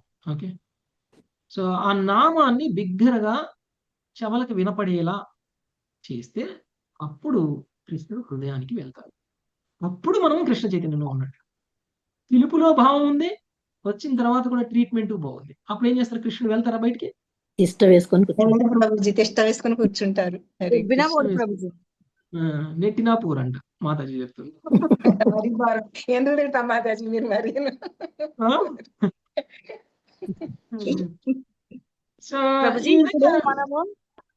మనం 1:1 అనుకోండి, కృష్ణ భగవానుడు మనము ఇన్వైట్ చేసినా వచ్చి కూర్చున్నాడు, కానీ మన చుట్టుపక్కల పరిస్థితులు, మన చాంటింగ్ ఇవన్నీ కూడా కొంచెం పర్ఫెక్టెన్సీ లేకుండా ఎర్రర్స్ ఉంటాయి కదా ప్రభుజీ. మళ్ళీ అప్పుడు ఆయన వచ్చిన వెళ్ళిపోతారేమో ప్రభుజీ, వీళ్ళకి నా మీద శ్రద్ధ లేదు, వచ్చే స్థితి ఉండదు, వచ్చినా వెళ్ళిపోయే స్థితి పక్కన పెట్టండి. పేరుకి పిలిచారు కానీ వేస్ట్, వీళ్ళేం లేదన్నట్టు ఉంటున్నారు. మన సమయం అవతల వాళ్ళకి ఎంత కేటాయిస్తామో అంత సమయమే వాళ్ళు కూడా మనకి కేటాయిస్తారు. గృహస్థంలో అన్ని పర్ఫెక్టెన్స్ ఉండేవి కదా ప్రభుజీ, మళ్ళీ అన్ని ఎర్రర్స్ ఉంటాయి కదా. అలానే ఉంటుంది కృష్ణుడికి కూడా. చూద్దాంలే, నా కోసం సమయాన్ని వెచ్చించే భక్తులు చాలా మంది ఉన్నారు, వాళ్ళ దగ్గరికి వెళ్తాం అనుకుంటారు. కృష్ణుడికి భక్తులు కరువా? అన్లిమిటెడ్. కృష్ణుడికి భక్తులు కరువా మాతాజీ? శుద్ధ భక్తులు కరువా? లేరు లేరు మాతాజీ, శుద్ధ భక్తులండి. ఆయనకి లక్షల కోట్ల మంది వాళ్ళని ఉద్ధరించడం మానేసి అకేషనల్ గా సమయం ఉన్నప్పుడు భక్తి చేసే వాళ్ళ దగ్గరికి వస్తాడు కృష్ణుడు. ప్రభుజీ అన్ని కుదిరినప్పుడు చేస్తాను, అన్ని కుదరనప్పుడు చేయను అనే వాళ్ళని పట్టించుకొని కూడా పట్టించుకోడు కృష్ణుడు. నాకు కుదరకపోయినా నాకు కృష్ణుడు కావాలి అనుకున్న వాళ్ళకే కృష్ణుడు పట్టించుకుంటాడు. ఆయన ఫుల్ బిజీ ప్రభుజీ, ఎంత పట్టించుకుంటారు. ఆయన ఫుల్ బిజీ, భక్తులతో బిజీ. భక్తుల సేవలను అందుకుంటున్నటువంటి కృష్ణుడు ఆ సేవల్ని తన్నేసి మీ దగ్గరికి వస్తాడా? నా దగ్గరికి వస్తాడా? కొడుకు దగ్గరికి వెళ్తారు కదా ప్రభుజీ ఎవరైనా. సత్యవతి మాతాజీ దగ్గరికి వెళ్తే నాకు చెప్ప పెడుతుంది, మీ దగ్గరికి వెళ్తే అటుకులు పెడతారు. ఎవరి దగ్గరికి వెళ్ళాలి నేను? పెరుగు దగ్గరికి వెళ్ళాలి, వాళ్ళ దగ్గరికి పెట్టే వాళ్ళ దగ్గరికి పోవాలి. మీరు చెప్పడం ఇట్లా పరిసి పెట్టించారు ఇస్తరులో. జాగ్రత్త అక్కడ ఎవరో ఒక మాతాజీ అటుకులు పెట్టారు, అది తిని వస్తా అంటామా? ప్రేమతో ఏ అటుకులు పెట్టినా తీసుకుంటారు ప్రభుజీ. ప్రేమతో పెడితే అటుకులైనా పంచపక్ష పర్వణాలు ఆ చెప్పని మోగుతో ప్రేమ కలిసి ఉండాలి. అది మాక్సిమం సమయం ఇవ్వాలి. ఓకే, ద్వారకలో ఎంతమంది భార్యలు ఉంటే అంతమంది దగ్గరికి వెళ్ళారు కదా ప్రభుజీ. అందరితోటి నిరంతరం ఉన్నారు, ఎందుకంటే వాళ్ళలో ప్రేమ ఉంది కాబట్టి. వాళ్ళు కృష్ణుడు నాతోనే ఉండాలి అని కోరుకున్నారు కాబట్టి. ఒకటే సమయంలో కృష్ణ భగవానుడు మెనీ ప్లేసెస్ లో ఉండగలడు కదా ప్రభుజీ. అట్లా అటుకులు పెట్టిన దగ్గరికి పోవచ్చు, చెప్పని పోగు పెట్టిన దగ్గర పోవచ్చు కదా ప్రభుజీ. మళ్ళా పోవచ్చు, కానీ రెండు చోట్ల ప్రేమ ఉన్నప్పుడు. భావన ఓకే, రెండు చోట్ల ప్రేమ ఉన్నప్పుడు. అటుకులు పెట్టే వాళ్ళ దగ్గర ప్రేమ ఉంది, చెప్పని పోగు పెట్టే వాళ్ళ దగ్గర ప్రేమ లేదనుకోండి, అటుకులు పెట్టే వాళ్ళ దగ్గరికి వెళ్తాం. అటుకులు పెట్టే వాళ్ళ దగ్గరికి వెళ్తాం. కుచేలులాగా. ఓకే, కుచేలుడికి సర్వం ఇచ్చేశారు. ఇంకా ఇది కావాలి అది కావాలి లేదు, మొత్తం ఇచ్చేశారు. స్వయంగా కృష్ణుడు తను తానే. కుచేలుడు ఏమి నాకు ఇది కావాలి అది కావాలని అడగలేదు, ఏదో కోరికలు అడగడానికి వెళ్ళాడు పాపం కృష్ణుడిని. కానీ కృష్ణుడు చూసిన తర్వాత కృష్ణుడి దర్శనానికి మించిన కోరిక ఇంకేముంటుంది అని అనుకున్నాడు. ఆయన సేవ చేస్తుంటే అన్ని సర్వం మర్చిపోయారండి. ఆయన ఈయనేంటి నాకు సేవ మళ్ళీ ఇంటికి వెళ్తే భార్య తన్నిద్దని కూడా మర్చిపోయి. విదురుని భార్య ఆర్టిపాడు తొక్కలు పెట్టిందంట కదా ప్రభుజీ. మళ్ళా అప్పుడు విదురాణి కూడా ప్రేమతో పెట్టి, విదురుడి యొక్క భార్య కృష్ణుడికి అరటి పండు పెట్టకుండా తొక్కలు పెట్టింది. కానీ కృష్ణుడు ప్రేమగా ఇచ్చాడు కాబట్టి తీసుకున్నాడు, తిన్నాడు. తొక్కలు కూడా రుచి అనిపించాయి కృష్ణుడికి. అంత భక్తితో పెడితే ఆరగిస్తారు ప్రేమతో. ప్రభుజీ మాధురి మేడం మిస్సెస్ ఆ ప్రభుజీ? మాధురి మేడం అవును మాత. మీ వెనకాల స్క్రీన్ చూసి గుర్తుపట్టిన ప్రభుజీ. మేడం కూడా సేమ్ స్క్రీన్ పెడతారు. నెక్స్ట్ 9వ శ్లోకం ఎవరు చదువుతారు? ఎవరు? మోటో ప్రభుజీ గారండి. ఏం పేరు? హరే కృష్ణ. సుబ్రహ్మణ్యం చదువు. అక్షిణీ నాసికే అస్యం ఇతి పంచ పురఃకృతాం. అక్షిణీ నాసికే అస్యం ఇతి పంచ పురఃకృతాః. దక్షిణా దక్షిణ కర్ణ ఉత్తరాచోత్తర స్మృతః. దక్షిణా దక్షిణ కర్ణ ఉత్తరాచోత్తర స్మృతః. పశ్చిమే ఇత్యదో ధారో బుధం శిష్ణమిహోచ్యతే. పశ్చిమే ఇత్యధో ద్వారౌ గుదం శిష్ణమిహోచ్యతే. రెండు నయనములు, రెండు నాసికారంధ్రములు, నోరు అనడి 5 ద్వారములు ముందు భాగమున కలవు. కుడి కర్ణము దక్షిణ ద్వారముగాను, ఎడమ కర్ణము ఉత్తర ద్వారముగాను భావింపబడినవి. పశ్చిమమున గల 2 ద్వారములే గుదము శిష్ణమని తెలియబడుచున్నవి. ఏ దిక్కులో ఏ ద్వారం ఉంది అనేటువంటి విషయాన్ని చెప్తున్నారు. ఏ దిక్కులో ఏ ద్వారం ఉంది అని. ఇండియా మ్యాప్ చూసారా? ఇండియా మ్యాప్ కి దిక్కులు తెలుస్తుందా మీకు? చూసాం ప్రభుజీ. ఇండియా మ్యాప్ కి దిక్కులు తెలుస్తుందా? తూర్పు ఎటు, పడమర ఎటు చూపిస్తుందండి అక్కడ గారు. ఉత్తర దక్షిణ ద్వారాలు. ఒక మనిషి ఎటువైపు తూర్పు, ఎటువైపు పడమర, ఎటువైపు ఉత్తరం, ఎటువైపు దక్షిణం తెలుసుకోవాలంటే ఏం చేయాలండి? చిన్నప్పుడు తూర్పుకు నిల్చోవాలి. తూర్పున సూర్యుడు ఉదయిస్తాడు కాబట్టి అక్కడ తూర్పు వైపు తిరిగితే ఇలా రెండు చేతులు చాపితే తూర్పు వైపు తిరిగితే మనం ఏదైతే ఫేస్ చేస్తుందో మన ఫేస్ అది తూర్పు. తూర్పుకి వ్యతిరేకంగా ఉన్నటువంటి వెనక భాగం పడమర, లెఫ్ట్ ఉత్తరం, రైట్ దక్షిణం. ఇదేనా మనకు నేర్పింది?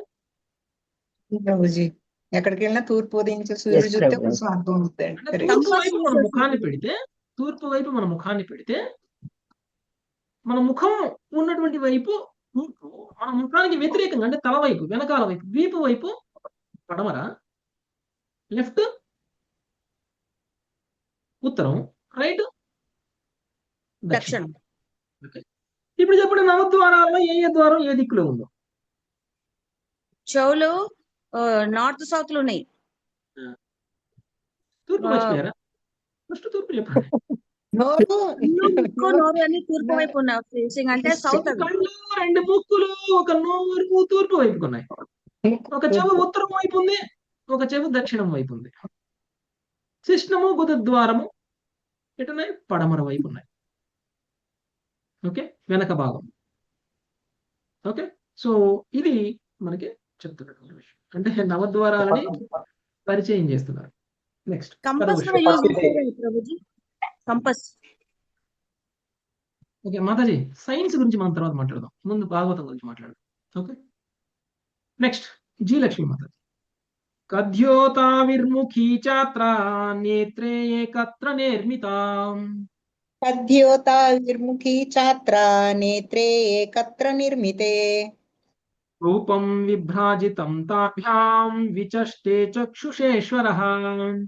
రూపం విభ్రాజితం తాభ్యాం విచస్తే చక్షుషేశ్వరః.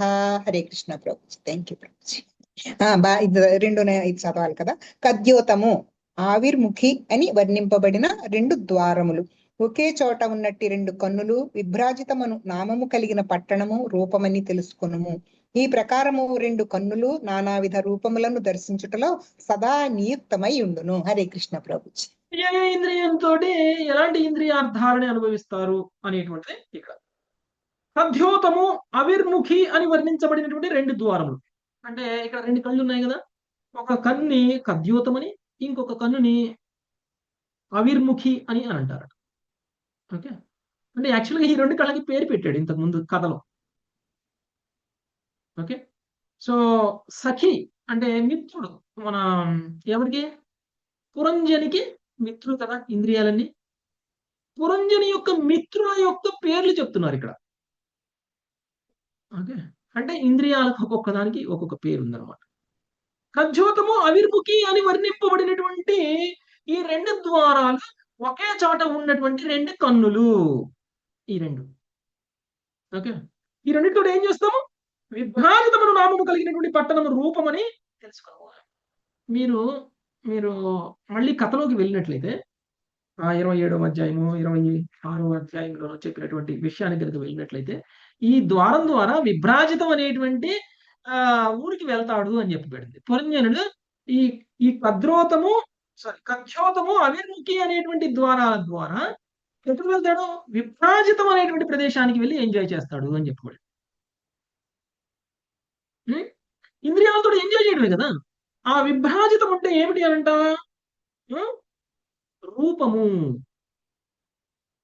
రూపము అనేటువంటి ఇంద్రియార్థం. మనం కళ్ళ ద్వారా ఏం చేస్తామండి? రూపాన్ని చూస్తాం.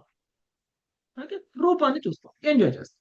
ఈ ప్రకారంగా రెండు కన్నులు నానా విధమైనటువంటి రూపాలను దర్శించడంలో సదా నియుక్తమై ఉండును. మనకి ఏం కావాలండి? మంచి మంచి సీనరీస్ కావాలి. దానికోసమే కదండి మనం పులి వేస్తుంటాం. సంవత్సరం మొత్తం సంపాదించి సంవత్సరం ఆఖరికి ఖర్చు పెడతాం. ఎందుకు? సీనరీస్ చూడటానికి, ప్రకృతిని ఆనందించడానికి, ప్రకృతిని అనుభవించడానికి, కళ్ళతోటి అందమైన దృశ్యాన్ని చూడడానికి. ఎంతమంది బృందావనం వెళ్ళి తాజ్మహల్ కూడా చూసి వచ్చారు? చూడలేము ప్రభు. అబద్ధం అడగండి. నాతో పాటు బృందావనం వచ్చిన వాళ్ళే తాజ్మహల్ చూసి వచ్చారు. తాజ్మహల్ చూడటం కళ్ళతో ఎంజాయ్ చేయడం, బృందావనంలో ఉన్నాయి చూడటం అనేటువంటిది అది భౌతిక. మనసుతో చూడాలి. అందుకని నాతో పాటు బృందావనానికి వచ్చినప్పుడు నేను అందరికీ చెప్పాను, తాజ్మహల్ చూడటం ఇక్కడ ముఖ్యం కాదమ్మా, మనం ఇక్కడ సమయం మొత్తాన్ని ఆధ్యాత్మికంగా ఉంచాలి. అంత ఆధ్యాత్మికంగా వారం రోజులు ఉండి వారాంతంలో ఆగ్రాలో ఫ్లైట్ ఎక్కడానికి వచ్చినప్పుడు ముందు తాజ్ మహల్ చూసి వచ్చామంటే మొత్తం పోయినట్టే. మొత్తం 3 ఫీలింగ్స్ అన్ని పోయినట్టే. మనం ఎందుకు వృందావనం పోయాము అని అర్థం చేసుకోకుండానే వచ్చినట్టు. అదే కదా ప్రభుజీ, మనసు మాట వినదంటే. మనసు మాట వినదంటే అదే. ఏముందండి తాజ్ మహల్లో? అదొక సమాధండి. శ్మశానం. అదొక శ్మశానం. అది ఒక దాన్ని ఏమంటారు శ్మశానంలో? సమాధండి. సమాధి. సమాధి. అదొక సమాధి. కృష్ణుడిని దర్శనం చేసుకున్న కళ్ళతో ఒక సమాధిని దర్శనం చేసుకోవడం ఏంటి? ఎక్కడికి వెళ్ళిపోతున్నాం మనం? ఏమైపోతుంది మనకి చైతన్యం? పైగా అది గోస్వాముల సమాధి కూడా కాదు. అది గోస్వాముల సమాధి కూడా కాదు. ఓకే, కాబట్టి మన కళ్ళు లాగేస్తాయి. రూపాలను చూడాలి, ఆ రూపాలను చూసి ఆనందించాలి, ఎంజాయ్ చేయాలి. మనం అనుకున్నాం చాలా ఆధ్యాత్మికంగా ఉందండి మా ట్రిప్ అనుకున్న చివరికి మనం చేసిన పని ఇది. ఓకే, ఒక సమాధిని దర్శనం చేసుకుని ఎంజాయ్ చేసి ఆహా ఓహో గొప్పగా ఉంది సమాధి, ఇన్ని ఇటుకలు ఉన్నాయి, ఇంత గొప్పగా కట్టారు. ఇది మన చైతన్యంలో కృష్ణుని తీసేసి సమాధిని పెట్టేసి ఇంటికి వచ్చేసాం. ఓకే, అందుకనే కాపాడుకోవాలి, మన చైతన్యాన్ని మనం కాపాడుకోవాలి. వారం రోజులు బృందావనంలో తిరిగి నిరంతరం కృష్ణనామ స్మరణ చేసి నిరంతరం కృష్ణుని స్మరించినటువంటి మన హృదయంలో కృష్ణుడు 100% తిష్ట వేస్తాడు అనేటువంటి ధైర్యంతో వెళ్తే వచ్చేటప్పుడు కృష్ణుని తీసి పక్కన పెట్టేసి వచ్చేసాం. మీతో వచ్చిన వాళ్ళకి ఎవరు వెళ్ళలేదు కదా ప్రభుజీ? వెళ్ళిన వాళ్ళ గురించి మాట్లాడుతున్నా, మీ గురించి మాట్లాడలేదు. వెళ్ళిన వాళ్ళు ఉన్నారు. ఓకే ఓకే, అది వెళ్తారేమో, ఎక్కడ కృష్ణుడిని మర్చిపోతారేమో అని భయంతో చివరి రోజు నేను అందరికీ చెప్పాను, పక్కనే ఆగ్రా ఉంది, ఎవరెవరు వెళ్ళి తాజ్ మహల్ చూస్తారో అలాంటి ఏమీ అవసరం లేదు, ఇవన్నీ చూస్తే మళ్ళీ కృష్ణుడిని మర్చిపోతామేమో. ఇంటికి వెళ్ళిన తర్వాత కనీసంగా 10-20 రోజులన్నా ఆ స్మరణలో ఉండాలి. తాజ్ మహల్ బై ఛాన్స్ కూడా మన ఊహల్లోకి రాకూడదు అని చెప్పారు. అయినా కొంతమంది హరే కృష్ణ ప్రభు, మీ అట్లా భక్తుల జట్లకు వస్తే నిజంగా 15 దినాలు ఆ ఇదేను చెవుల్లో ఉంటుంది ప్రభు. సత్యమైన మాట చెప్తాను ప్రభు నేను. 15 దినాలు కృష్ణుడిని నింపుకొని బృందావనంలో ఉన్న సమయంలో మనకి వేరేలో మనకి మన ఫ్యామిలీ కూడా గుర్తురాదు. బృందావనంలో ఉన్న సమయంలో నిజానికి నేను మా ఫ్యామిలీతోనే వెళ్ళాను. నేను ఓకే వైఫ్ తోనే వెళ్ళాను నేను. కానీ నా సమయం వైఫ్ తో గడిపిన దానికంటే భక్తులతో, భగవంతుడితో పూర్తిగా బృందావన లీలల్లో మునిగిపోయాం కదండి. మన ఫ్యామిలీ మెంబర్స్ కూడా మనకి గుర్తురాదు బృందావనంలో ఉన్నాం. తిరిగి వచ్చేటప్పుడు కూడా అదే చైతన్యంతో రావాలి ఇంటికి. కృష్ణుణ్ణి పక్కన పెట్టేసి రాకూడదు. అందుకని మనం చాలా జాగ్రత్తగా మన చైతన్యాన్ని కాపాడుకోవాలి. సో ఈ కళ్ళు అనేటువంటి ఇంద్రియాలు, మన కళ్ళకి అనేక విషయాలు కనపడతాయి, కానీ మనస్సుతో ఉన్నటువంటి కోరిక కారణంగా మనం ఆ కళ్ళను ఉపయోగించి ఆ యొక్క ఏంటంటే ఆ పురం పేరు విభ్రాజితము అనేటువంటి నామం, అంటే ఆ యొక్క అందాలని చూసేటువంటి, ఈ అందాలని చూడడం కోసం వెళ్తాం మనం. ఓకే, మనసు కళ్ళని ఆ విధంగా ఉపయోగించుకుంటుంది, ఆ విధంగా నియంత్రిస్తుంది. ఓకే, మనసులో కృష్ణుడు ఉన్నాడు అనుకోండి, కృష్ణుడు చూడాలి అనేటువంటి ప్రేమ ఎక్కువగా ఉందనుకోండి, కోరిక ఎక్కువగా ఉందనుకోండి, అప్పుడు కళ్ళు తాజ్ మహల్ లేకపోతే కుతుబ్ మినారు చూడాలని అనిపించదు. ఆ కళ్ళతోటి కృష్ణుడిని చూడాలి అని అనిపిస్తుంది. నెక్స్ట్ 11వ శ్లోకం. సత్య సంకల్ప ప్రభు. నలిని నాలిని నాసే గంధ సౌరభ ఉచ్యతే. కృష్ణ ప్రభు. నలిని నాలిని నాసే గంధ సౌరభ ఉచ్యతే. ప్రాణో మధూతో ముఖ్యాస్యం విపణో వాగ్రస విద్రసః. ప్రాణో వాదుతో ముఖ్యా యశాం విపనో వాగ్రస విద్రసః. నలిని నాలిని అను ద్వారములు నాసిక రంధ్రములని తెలుసుకొనుము. సౌరభం అనేది నగరము గంధమును సూచించును. ఇక అవధూత అని తెలుపబడిన మిత్రుడు ఘ్రాణేంద్రియము ముఖ్యమని పిలువబడిన ద్వారము. నోరు విపనుడే భాగేంద్రియము, రసజ్ఞుడు రసేంద్రియము. దండోత్పన్నం. హరే కృష్ణ. ఓకే. స్వనేంద్రియం. తూర్పు వైపు ఉన్నటువంటి ద్వారాల గురించి ముందు చెప్తున్నారు. ఓకే, ముందు పళ్ళు చెప్పారు, తర్వాత ఇప్పుడు నాసిక, నోరు గురించి చెప్తారు. 6 నవద్వారాలలో 6 ద్వారాలు తూర్పు వైపు ఫేస్ చేసి ఉన్నాయి కదా. తూర్పు వైపు ఉన్నటువంటి ద్వారాలు, ఒక్కొక్క ద్వారంలో నుంచి ఒక్కొక్క రాజ్యానికి వెళ్ళొచ్చు, లేదంటే ఒక్కొక్క ప్రదేశానికి వెళ్ళొచ్చు. ఒక్కొక్క ద్వారంలో నుంచి వెళ్తే ఒక్కొక్క రకమైనటువంటి ఎంజాయ్మెంట్ దొరుకుతుంది. నళిని, నాలిని అనేటువంటివి ఇంకొక 2 రంధ్రాల గురించి చెప్తున్నారు. నళిని, నాలిని అనేటువంటి ద్వారాలు నాసికా రంధ్రాలు. సౌరభము అనేటువంటి నగరము గంధము అంటే సువాసన. ముక్కు ద్వారా మనం ఏం చేస్తామండి? సువాసనని అనుభవిస్తాం. నళిని, నాలిని అనేటువంటి ద్వారం ద్వారా మనం వెళ్ళేటువంటి ఊరు పేరు ఏమిటి అంటే సౌరభము అనేటువంటి విషయాన్ని అక్కడ చెప్పారు. పురంజనుడు నళిని, నాలిని అనేటువంటి ద్వారం ద్వారా సౌరభము అనేటువంటి గ్రామానికి వెళ్ళి ఎంజాయ్ చేసేవాడు అని చెప్పారు. ఏం చేస్తున్నట్టు దాని మీనింగు? ముక్కు ద్వారా అనుభవిస్తున్నాడు. ఏమిటి? సువాసనని అనుభవిస్తున్నాడు. ఇక అవధూత అని తెలపబడినటువంటి మిత్రుడు ఘ్రాణేంద్రియము. ఓకే, ఘ్రాణేంద్రియం అంటే మన యొక్క సటల్ ఇంద్రియం అన్నమాట. మనము అవధూత అంటే కనపడనటువంటిది, మన ముక్కుతో కనపడినటువంటి ఘ్రాణేంద్రియం. తర్వాత ముఖ్య అని పిలువబడినటువంటి ద్వారం. ఈ ద్వారానికి ఒక పేరు పెట్టారు, నోటికి. ఆ ద్వారం పేరు ముఖ్య. ఆ ముఖ్య అనేటువంటి ద్వారం ద్వారా వాగేంద్రియము, రసజ్ఞుడు రసనేంద్రియము అంటే మాట్లాడడము, తినడము అనేటువంటి పనులు చేస్తాం మనం నోటి ద్వారా. వాగేంద్రియము అంటే మాట్లాడడానికి ఉపయోగించేటువంటి ఇంద్రియము, రసనేంద్రియము అంటే రుచిని చూడడానికి ఉపయోగించేటువంటి ఇంద్రియం. సో ఈ విధంగా తూర్పు భాగంలో ఉన్నటువంటి ద్వారాలని పురంజనుడు ఉపయోగిస్తున్నాడు. నెక్స్ట్ 12వ శ్లోకం. సునీత మాతాజీ. आपणो व्यवहारोऽत्र चित्रमन्दो बहूदनम्. కృష్ణ ప్రభుజీ. आपणो व्यवहारोऽत्र चित्रमन्दो बहूदनम्. पितृहुर्दक्षिणः कर्णा उत्तरो देवः स्मृतः. పితృః దక్షిణ కర్ణ ఉత్తరో దేవః స్మృతః. ఆపణమని పిలువబడిన నగరము భూషణమునందు నాలుక నియుక్తమగుటను సూచించును.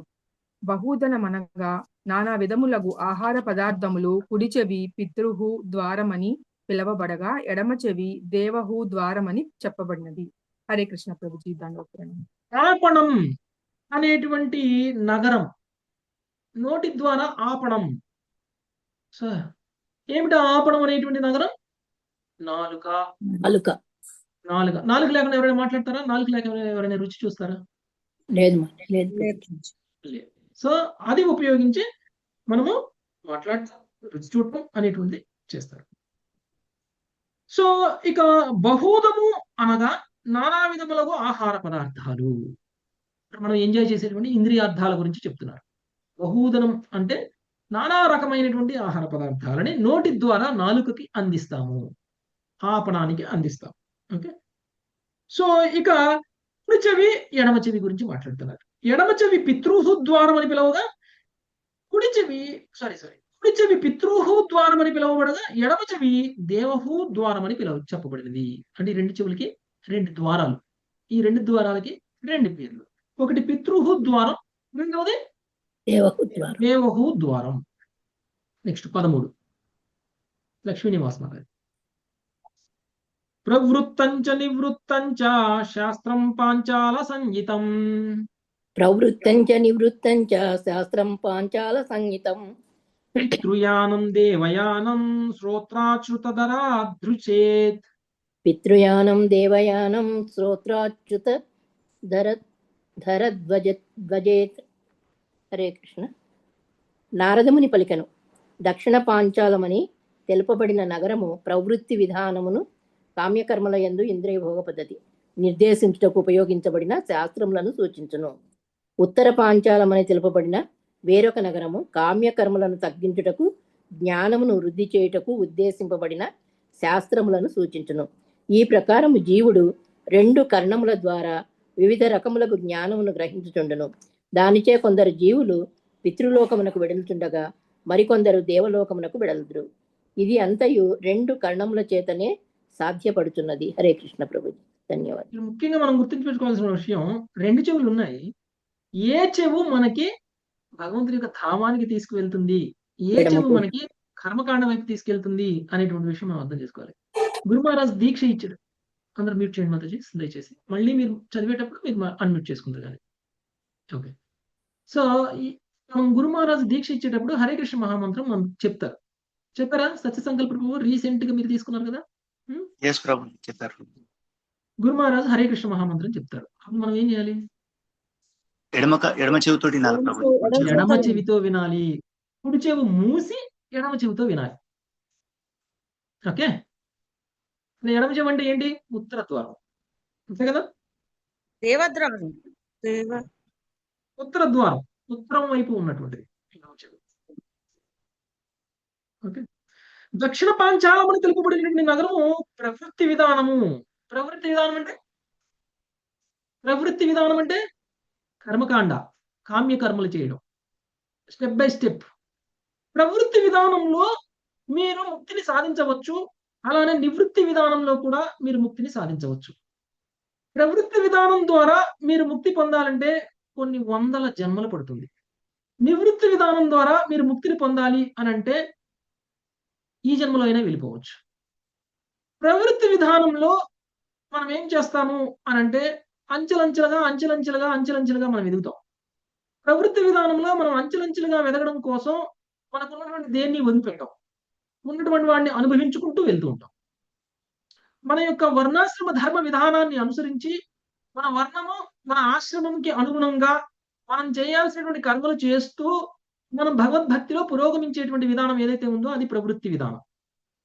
నివృత్తి విధానము అనంటే వర్ణాశ్రమ ధర్మానికి ఆవల కృష్ణ చైతన్యంలో భక్తి సాధన చేయడం అనేటువంటిది నివృత్తి విధానం. కృష్ణ చైతన్యంలో ఉన్నటువంటి వ్యక్తి భగవద్ధామాన్ని పొందడము అనేటువంటిది ఒకే జన్మలో కూడా సాధ్యమవుతుంది.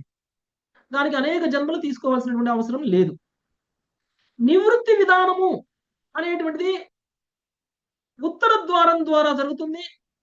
ప్రవృత్తి విధానము అనేటువంటిది దక్షిణ ద్వారం ద్వారా జరుగుతుంది అని చెప్తున్నారు. హరే కృష్ణ మహామంత్రము గురువు ద్వారా దీక్షితమైనటువంటి సమయంలో హరే కృష్ణ మహామంత్రాన్ని వినడము అనేటువంటిది మనం ఎడమ చెవితో వినాలి. ఎందుకంటే అది మనల్ని భగవంతుడి యొక్క ధామానికి తీసుకువెళ్తుంది. కుడి చెవితో వింటే ప్రవృత్తి మార్గంలో వెళ్తాం కానీ ప్రవృత్తి మార్గంలో వెళ్తాం. కాబట్టి కుడి చెవి మూసి ఎడమ చెవితో నామాన్ని గురువు నుంచి వినాలి. అర్థమైందా మాతాజీ?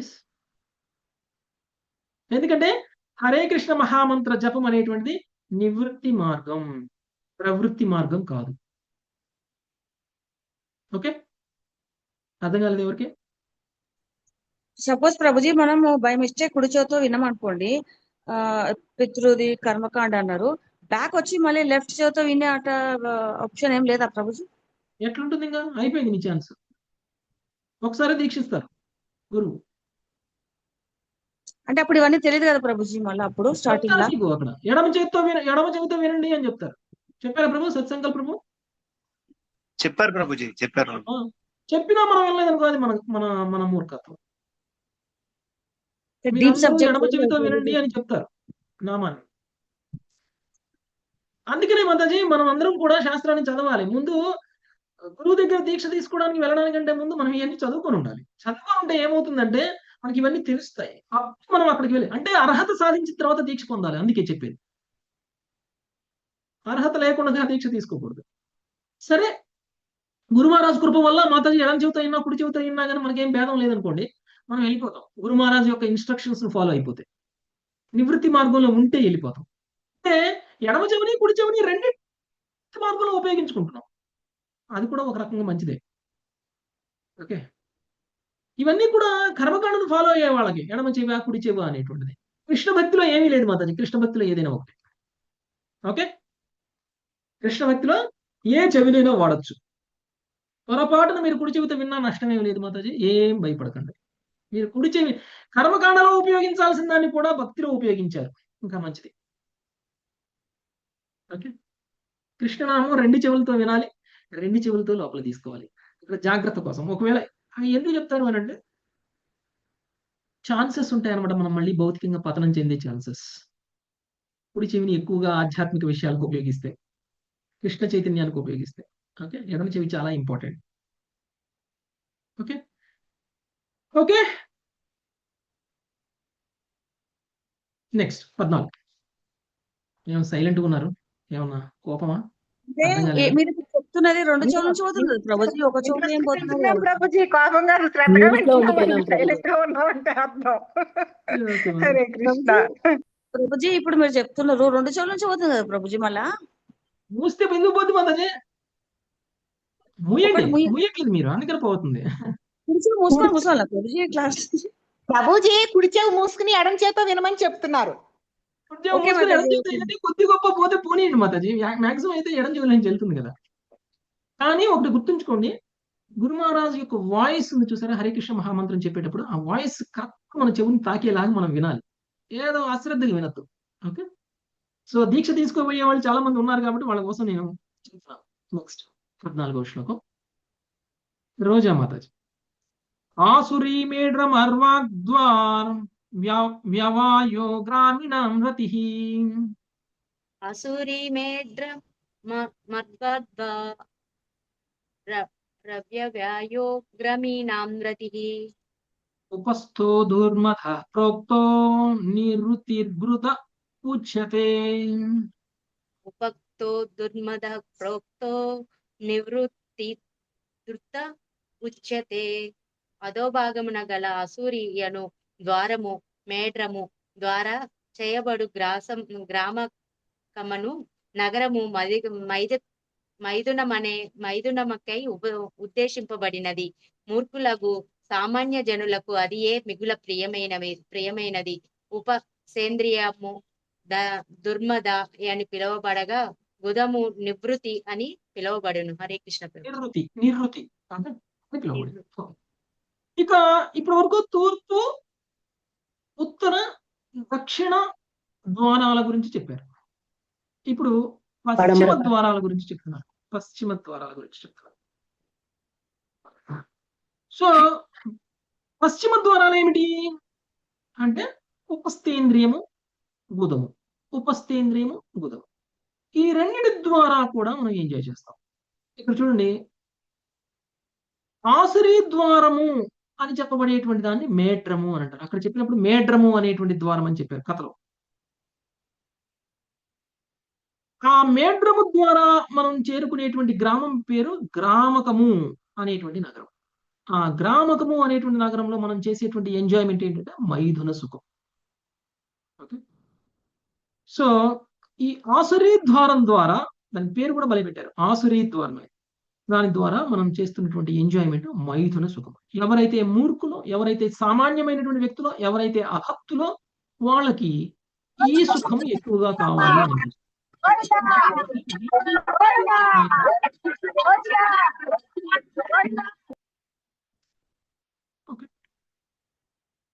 ఉపస్థేంద్రియము దుర్మద అని పిలువబడగా గుదము నివృత్తి అని, గుదము నివృత్తి అని, ఉపస్థేంద్రియము దుర్మధ అని పిలువబడింది. దానికి ఆ పేర్లు ఇచ్చారు.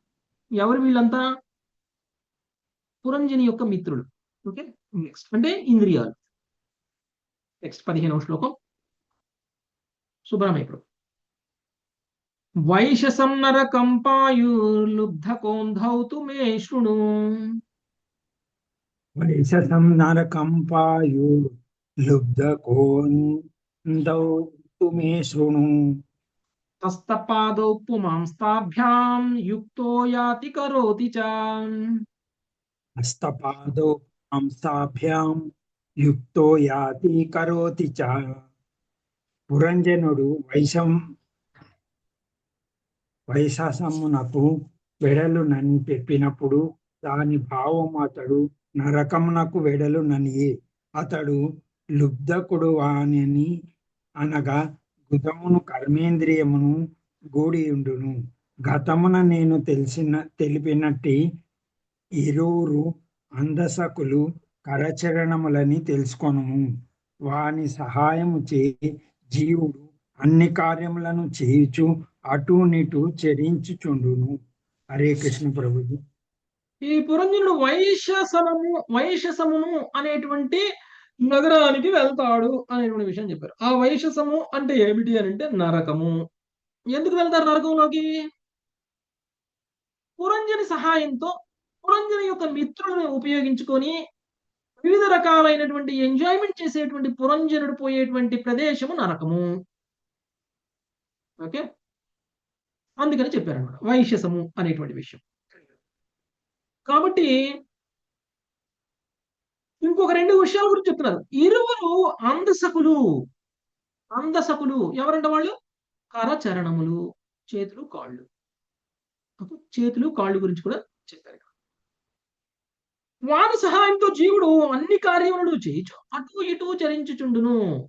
చేతులతోటి కాళ్ళతోటి మనం ఏం చేస్తామంటే అన్ని పనులు చేస్తాం, అన్ని ప్రదేశాలకి తిరుగుతాం. సో పురంజనుడి యొక్క భార్య అంటే జీవుడు ఆశ్రయించి ఉన్నటువంటి లౌకికమైనటువంటి బుద్ధి. ఆ బుద్ధికి ఉన్నటువంటి మిత్రులు 10 ఇంద్రియాలు, తర్వాత కాళ్ళు, తర్వాత చేతులు.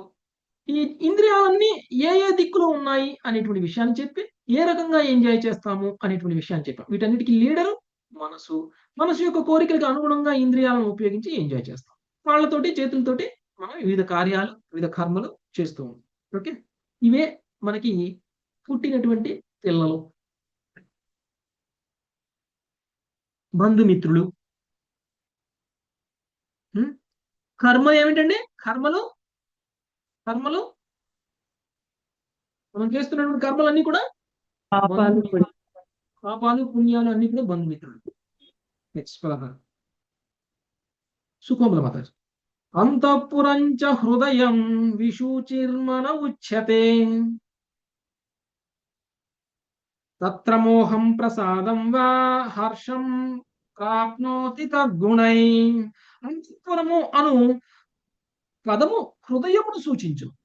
అంతటను చనున్నది అను అర్థము కలిగినటువంటి విశూచిన అను పదము మనస్సును సూచించును. అట్టి మనస్సునందే జీవుడు ప్రకృతి కూడా ప్రభావమును అనుభవించుచుండు. ఆ ప్రభావము కొన్ని మార్లు మోహము, కొన్ని మార్లు ప్రసన్నత్వము, మరి కొన్ని మార్లు హర్షమును కలుగు చేయుచుండును. అంతఃపురము అంటే ఏంటి? హృదయము. ఓకే, హృదయాన్ని సూచిస్తుంది. తర్వాత ఈ హృదయములో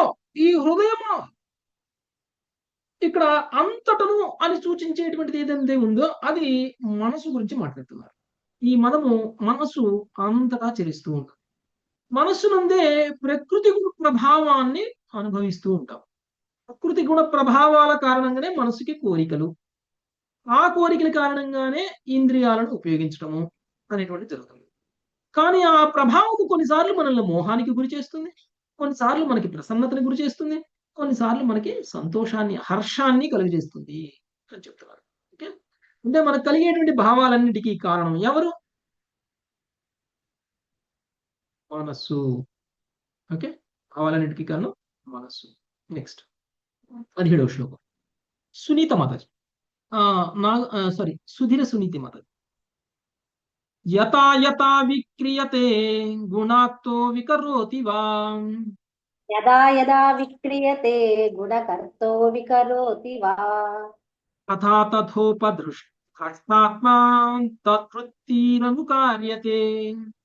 తదా తదోపద్రష్టాత్మా తద్వితృరనుకార్యతే. రాణి అనగా మనుజుని బుద్ధి అని గతము వివరింపబడినది.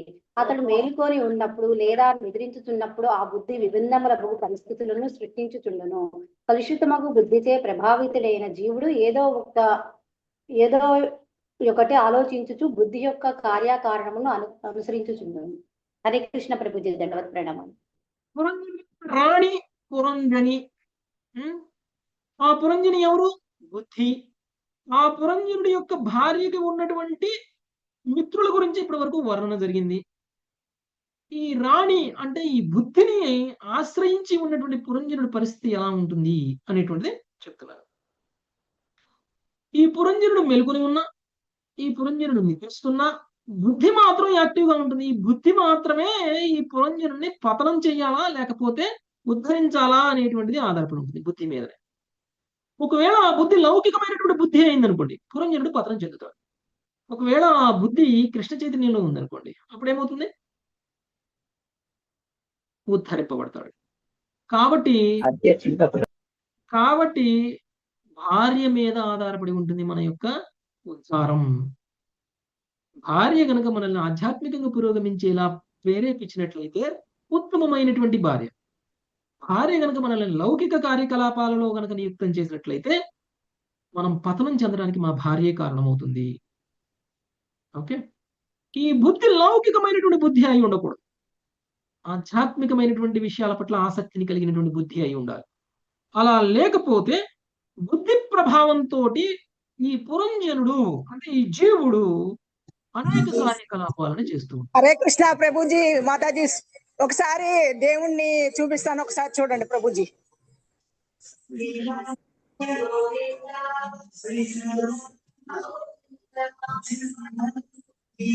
ఇది కొంచెం దేవుణ్ణి చూపించండి.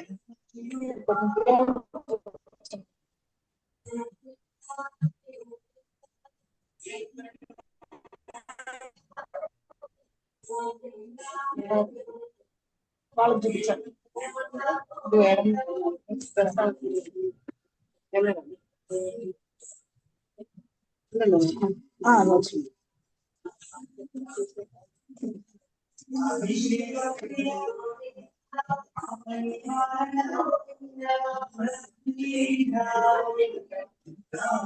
ప్రభుజీ కనిపిస్తున్నాడా? కనిపిస్తున్నాడు కనిపిస్తున్నాడా? కనిపిస్తున్నాడు. హరే కృష్ణ, అర్థం కావట్లే నాకు. కనిపిస్తున్నారా? కనిపిస్తున్నారు Mataji. Okay okay, thank you Mataji దర్శనం చేయించినందుకు. ఓకే,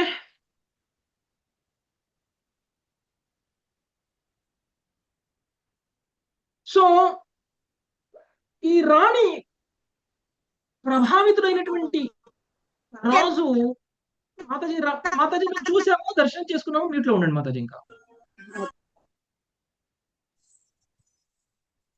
ఓకే, సో ఈ రాణి యొక్క ప్రభావంలో ఉన్నటువంటి రాజు పతనం చెందాలా లేదు అని అంటే ఉద్ధరింపబడాలా అనేటువంటిది ఆ రాణి యొక్క స్వభావం మీద ఆధారపడి ఉంటుంది. ఇక్కడ పురంజనుడి యొక్క బుద్ధి లౌకికమైనటువంటి బుద్ధి. అందుకనే తను ఇప్పటి వరకు చెప్పినటువంటి నవద్వారాలను ఉపయోగించి అనేక నవద్వారాల ద్వారా చేరుకోవాల్సినటువంటి పురాలకి చేరుకొని అక్కడ ఉన్నటువంటి ఇంద్రియార్థాలన్నింటినీ కూడా అనుభవిస్తూ ఉంటుంది. అంటే బుద్ధిని అనుకరిస్తున్నాడు. బుద్ధి ఉత్తమమైన బుద్ధి కానప్పుడు అనుకరిస్తే ఏమవుతుందంటే పతనం చెందుతాం. ఓకే, నెక్స్ట్ 20 జననీ మాతాజీ. దేహోరతస్త్వింద్రియాస్యః సంవత్సరరయోగతి. దేహోరతస్త్వింద్రియాస్యః సంవత్సరరయోగతిః. ద్వికర్మచక్రస్త్రిగుణధ్వజః పంచాశుభంధరః. వికర్మచక్రస్త్రిగుణధ్వజః పంచాశుబంధురః. మనోరశ్మిర్బుద్ధిసూతో హృన్నీడో ద్వంద్వకూబరః. మనోరశ్మిర్బుద్ధిసూతో హృన్నీడో ద్వంద్వకూబరః. పంచేంద్రియార్థ ప్రక్షేపః సప్తధాతువరూధకః. పంచేంద్రియార్థ ప్రక్షేపః సప్తధాతువరూధకః. యకూతిర్విక్రమో బాహ్యో మృగతృష్ణాం ప్రభావతి. ఆకూతిర్విక్రమో బాహ్యో మృగతృష్ణాం ప్రధావతి. ఏకాదశేంద్రియాచామో పంచసూనా వినోదకృత్. ఏకాదశేంద్రియచమోః పంచసూనా వినోదకృత్. భావము.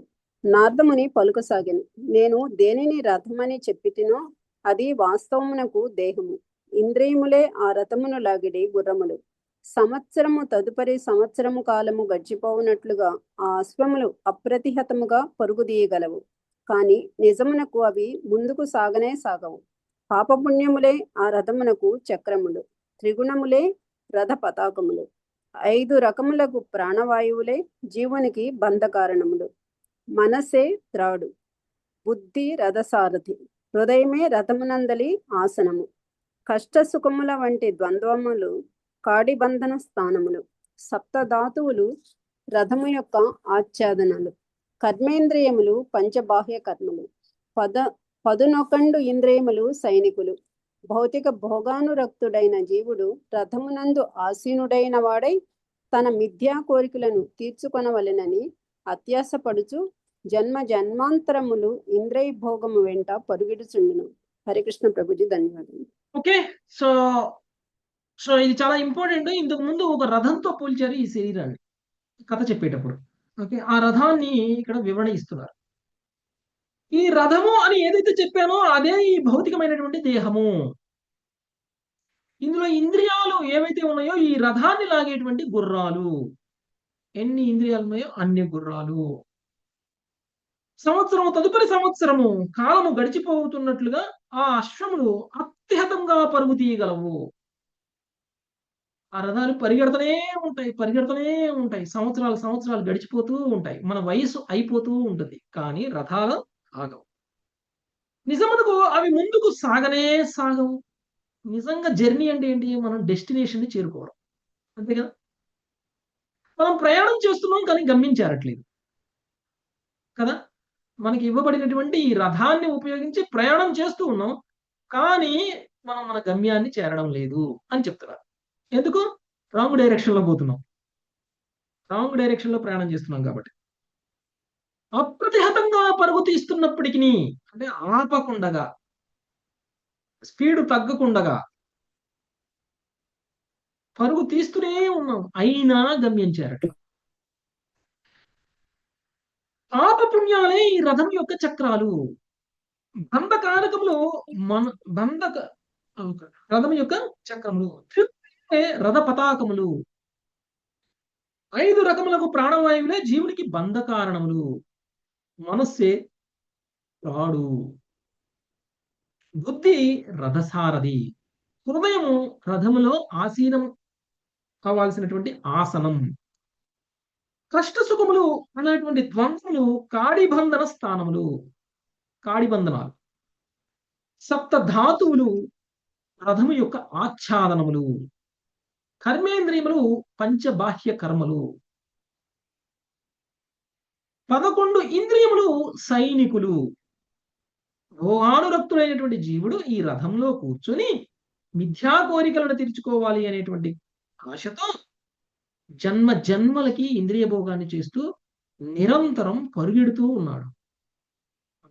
ఇది రథం యొక్క సారూప్యంతో పోల్చారు.